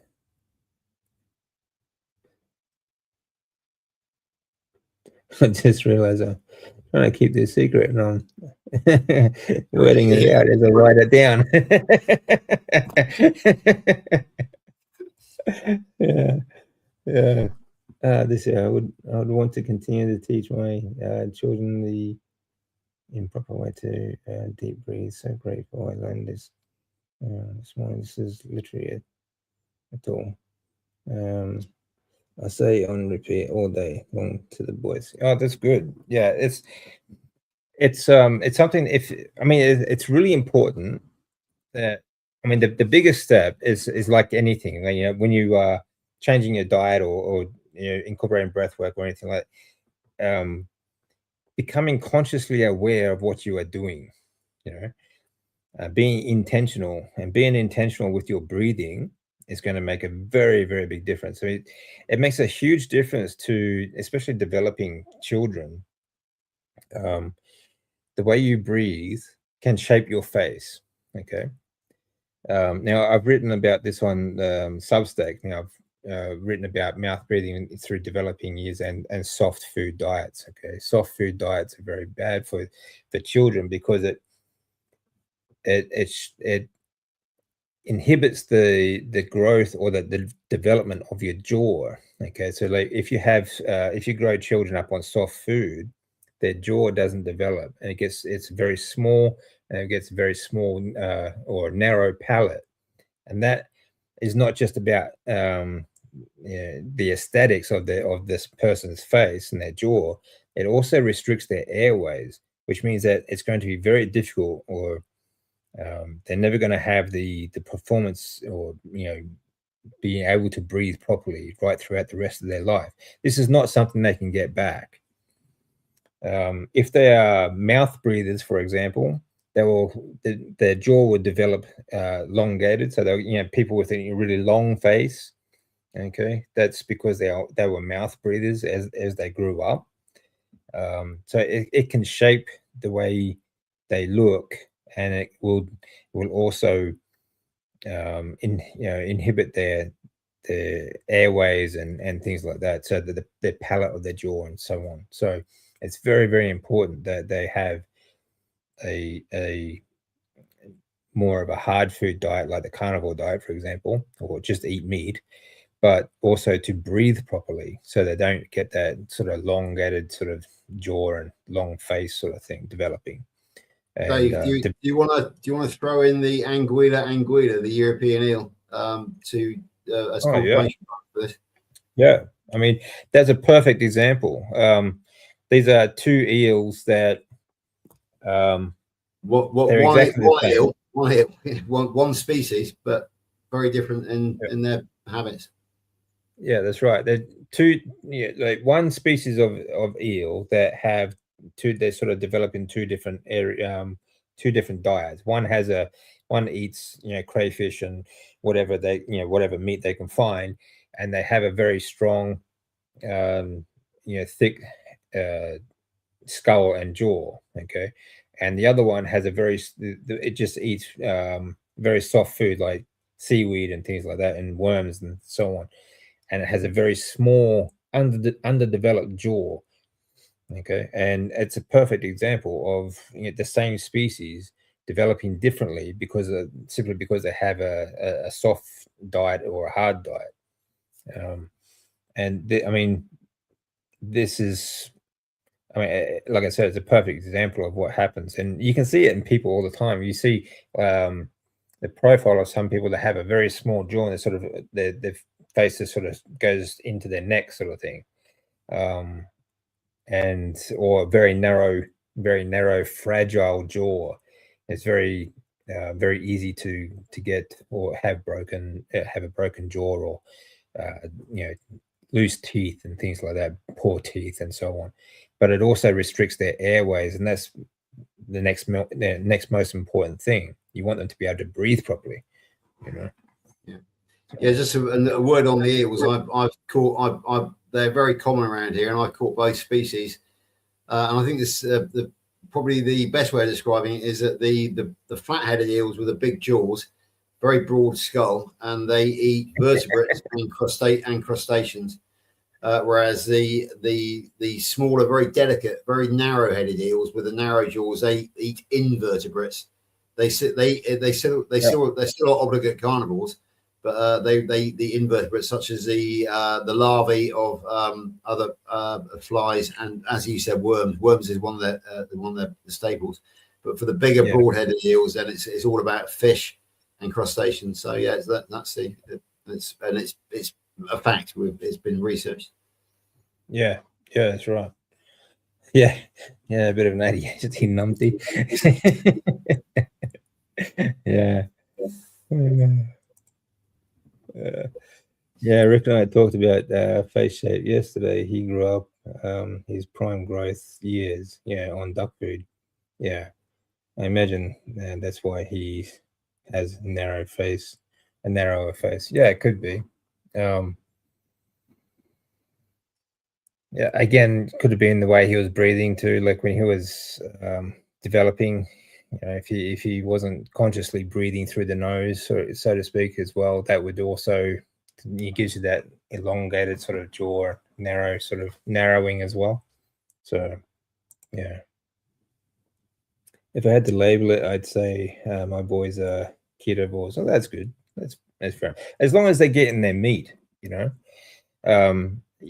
can't expect everyone to be perfect all the time either. And it's very difficult these days, especially because there's just so much, they're just surrounded by so much crap, and peer pressure, kids are all having what parties and all sorts of other shit that they eat. It's kind of difficult to keep them away from that sort of stuff. But as long as you're giving them their meat which is what they need for their developing, that's the best you can do, and correct their breathing. Yeah, anything is better than the alternative, man. Yeah, exactly. Yeah, it's my hope. The older they get, the more they'll eat like me. Yeah, strictly. Yeah. Well, hopefully. Yeah. Well, as kids get older, hopefully you can explain things to them and explain to them why. You can reason with them more. So hopefully, they will if they don't fall off. Fall for Western slop. Yeah, exactly. Yeah. That's the biggest thing, isn't it? As long as you get them onto as much meat as possible when you can. It's certainly going to give you a head start anyway. It's going to give them a better chance than the stuff that most kids are growing up on these days. So, and like I said, there are other things that you can be helping them with too, like breath work, and see if you can get them into cold showers as well. That'll help them as well, make them stronger. If you grow up doing, I'd love to have done this actually when I was growing up.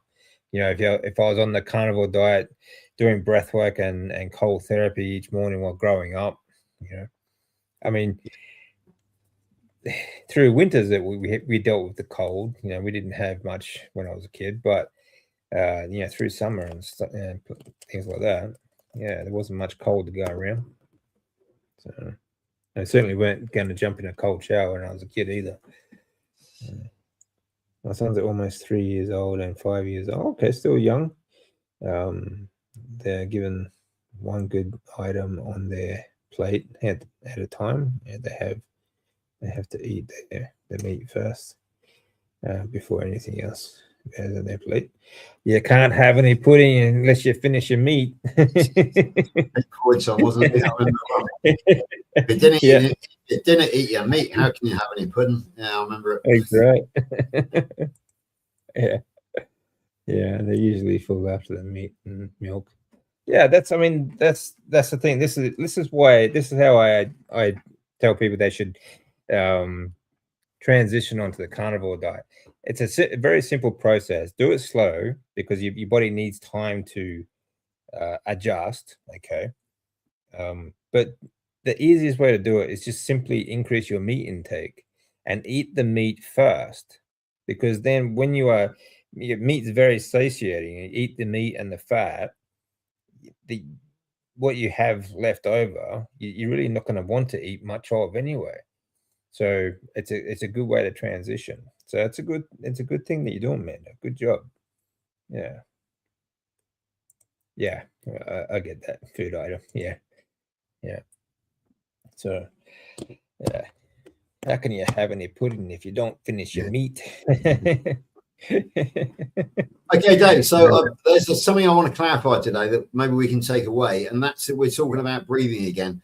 So I was trained in through the nose, out through the mouth, but I kind of picked up a vibe here that the mouth is totally unnecessary in breathing. So you can actually go in through the nose, out through the nose. Am I right in thinking that?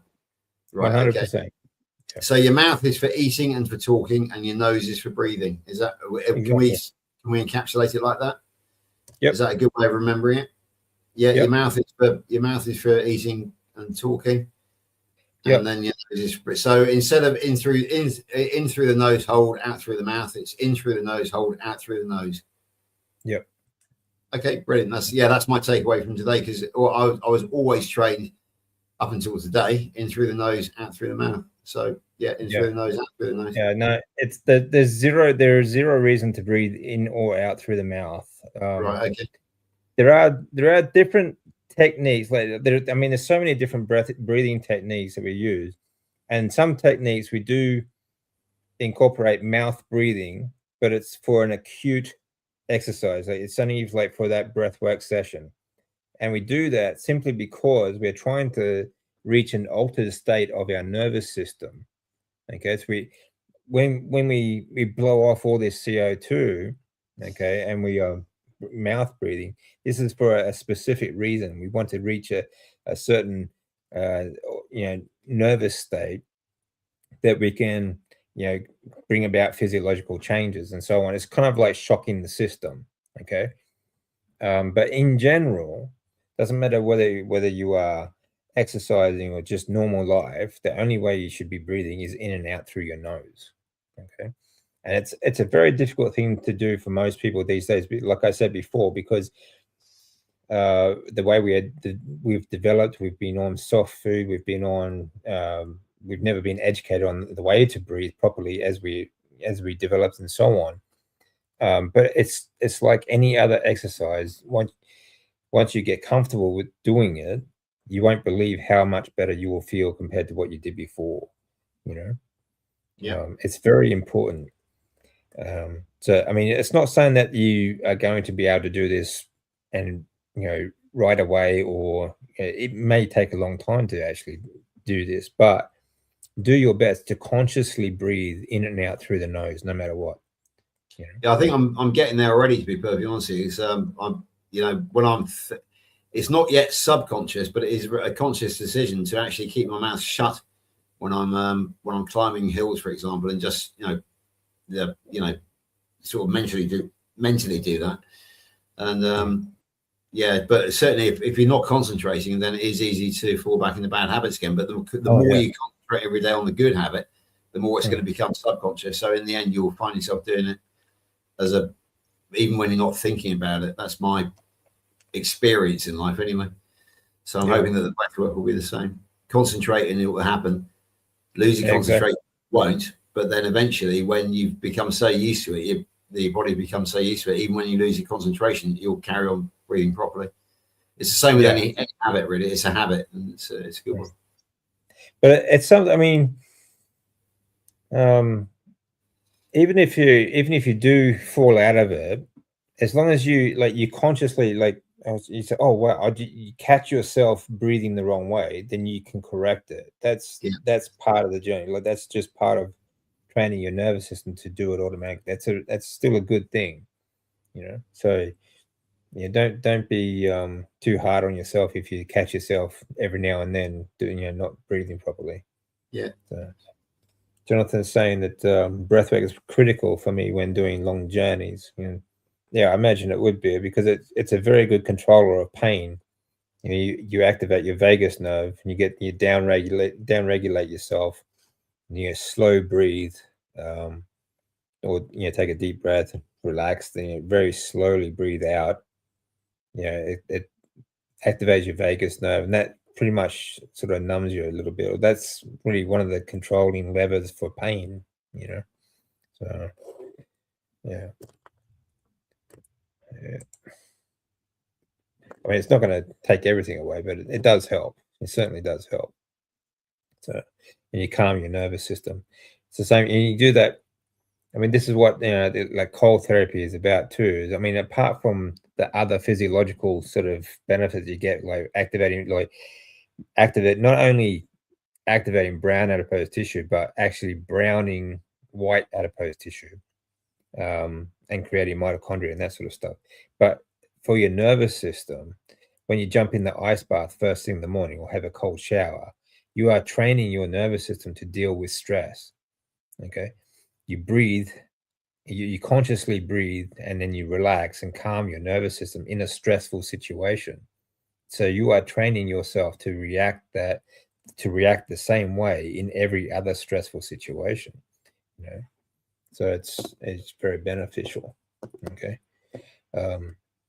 This is where like breath work this is what like corporations will actually train or hire corporations actually hire people to bring breath coaches in to train their staff how to breathe properly, to energize them, to make them more alert, make them think clearer, to make them help stop them falling asleep and that sort of stuff, but also to deal with stress. The stress of especially if you have like you go and like I don't know, any whatever business you're doing, like there's always some kind of stress. You go to meetings or dealing with other people or deals and so on.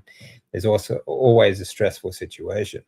So if you can train your staff to control their breath and control their nervous system, you can make your business vastly more efficient. So corporations pay big money to do that. I'm going to just listen now. Time for me to start my PT exercises. Okay, cool. But I'm definitely still here listening and learning. Thank you, Amanda. That's very good. Well, actually, we're almost at 2 hour mark, so we're gonna leave it in just a few minutes. I think 2 hours is long enough. What do you think, George? You have any more questions? It's been a great 2 hours, but as always, it goes by very quickly, doesn't it? Whenever we it does. It does. I mean, and what does help is having such great people in the chat as well, because when you get the support in the chat, you're always talking, and it just makes it go so much quicker. And we just got some great people in chat today. Yeah. From Tri-Nations as well. So we've got Jonathan from England, we've got Amanda from Wisconsin, and we got Josephine from Oz. So it's a global village now, folks. It really is. It's a small world. It is. It is absolutely. Yeah. Yeah, you're right. 100% there, George. Actually, like the thing that really makes these lives makes them possible to actually continue to go for this long, for hours at a time. It does come down to the people in the chat and people asking questions and engaging, and there's really never really that many people watching these lives that we do, but they're good people that really engage and contribute. So thank you, everyone. I really appreciate it all. Holy cow, it's been 2 hours. Oh my gosh, time flies. It does. It flies. Yeah. Just love you guys. You're all great. Thank you very much, man. We really appreciate that too. Yeah, we love having you here too. It makes, like George was saying, it makes all the difference. Okay. So all right, so we're pretty much there. But if you have any last questions, anything you want to get in last minute, just quickly chuck them in. And otherwise, George, Laney, I look forward to seeing those photos. And I'm so glad that you guys are. Now that you've been swimming in the ocean again, mate, you're gonna start having cold showers. Probably eventually. Eventually, I dip in and out of them, and then I get out of the habit again, a bit like the breath work. But yeah, it's certainly made me think about it, and I don't know whether, but definitely I will be looking to do more cold therapy in the sea itself, actually, which is a good one. Well, it's a great way to do it because I mean, salt water is really, it's just great. It's so healthy for you, being outside in the salt water. That's why I put a lot of salts in my ice bath, magnesium and stuff like that. But I mean, being in the ocean is great. But it's when it comes to the cold therapy, the cold showers, it's exactly the same. Just like jumping in the ocean, you get that initial shock, then you breathe, and everything calms down, and then you feel comfortable. Yeah, and it's the same with the shower. The same with the ice bath and shower. So, just think of it like that. Myself and Laney just doing stuff now. But the next Saturday we're off to see Louise, our great friend Louise, over in Andover, and we're going for a walk along the banks of the River Test, which is going to be a great day out in the fresh air itself. And then we've got quite a few other things coming up. We want to go and visit the American Museum of History in Bath. We've got a whole bucket list of things that we want to do before the end of September, not least of which is, of course, traveling to the United States to meet everybody, basically. So that's good. It's just living life again. It's your channel is rebuilding now. It was originally learning to live, and that's what we are doing again. Myself and Laney were learning to live again. Well, that's originally why I named it that, because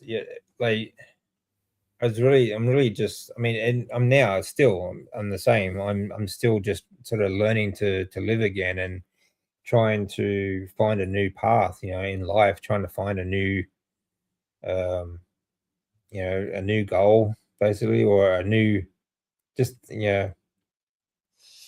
what to do with the rest of my life, sort of thing. I'm still in that. I'm doing things because I don't believe in doing nothing. I like, doesn't matter if you don't know what to do, just do anything until you find what you want to do,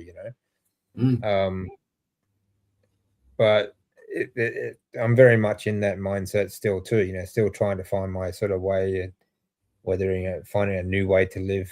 So I completely understand, what you guys are going through. And it's difficult, because it doesn't matter how old we are. What matters is, what are we going to do for the rest of our life, So, we got to try these different things. I never thought about it, so I didn't really think I had a rest of my life.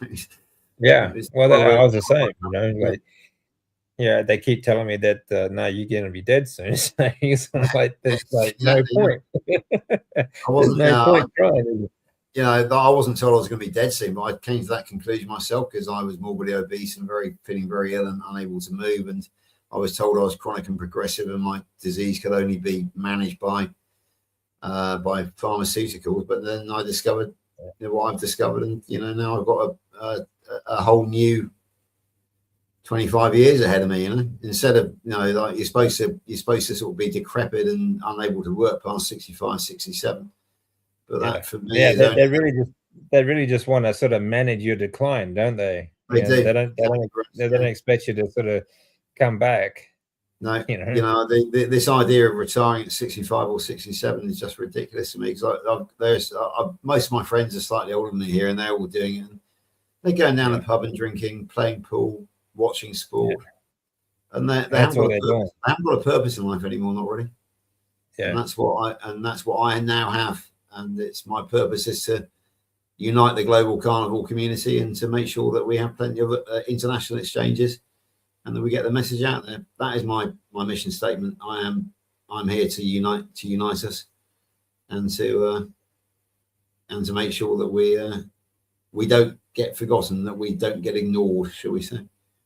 Yeah, definitely. Well, that's a good mission, mate. It's a good mission. Thank you so much for everything. Thank you, George and Lainey. Yeah, thank you. Oh, you're very welcome, Mandy. Always. How long do you need to be in cold water for it to work like a cold shower? Not very long, really. A very simple rule: you want it cold enough for you to gasp. Okay, so you want that initial shock. Okay, so that I can testify to that. feel. Yeah. But long enough for you to shiver. Okay, so you want to start to shiver a bit. So really anywhere between 1 and 5 minutes, it can be enough. If you do that on a daily basis. You do build up a tolerance of this. Okay, so like for me, I like to try getting the water colder and colder and colder, and I'll stay in it a little bit longer at times. But really, I'm quite comfortable sitting there for 5 minutes. Sometimes 10 minutes, but anywhere between 1 and 5 minutes is long enough. Okay. So it really doesn't take that much time. You think about 5 minutes out of 24 hours, it's not much.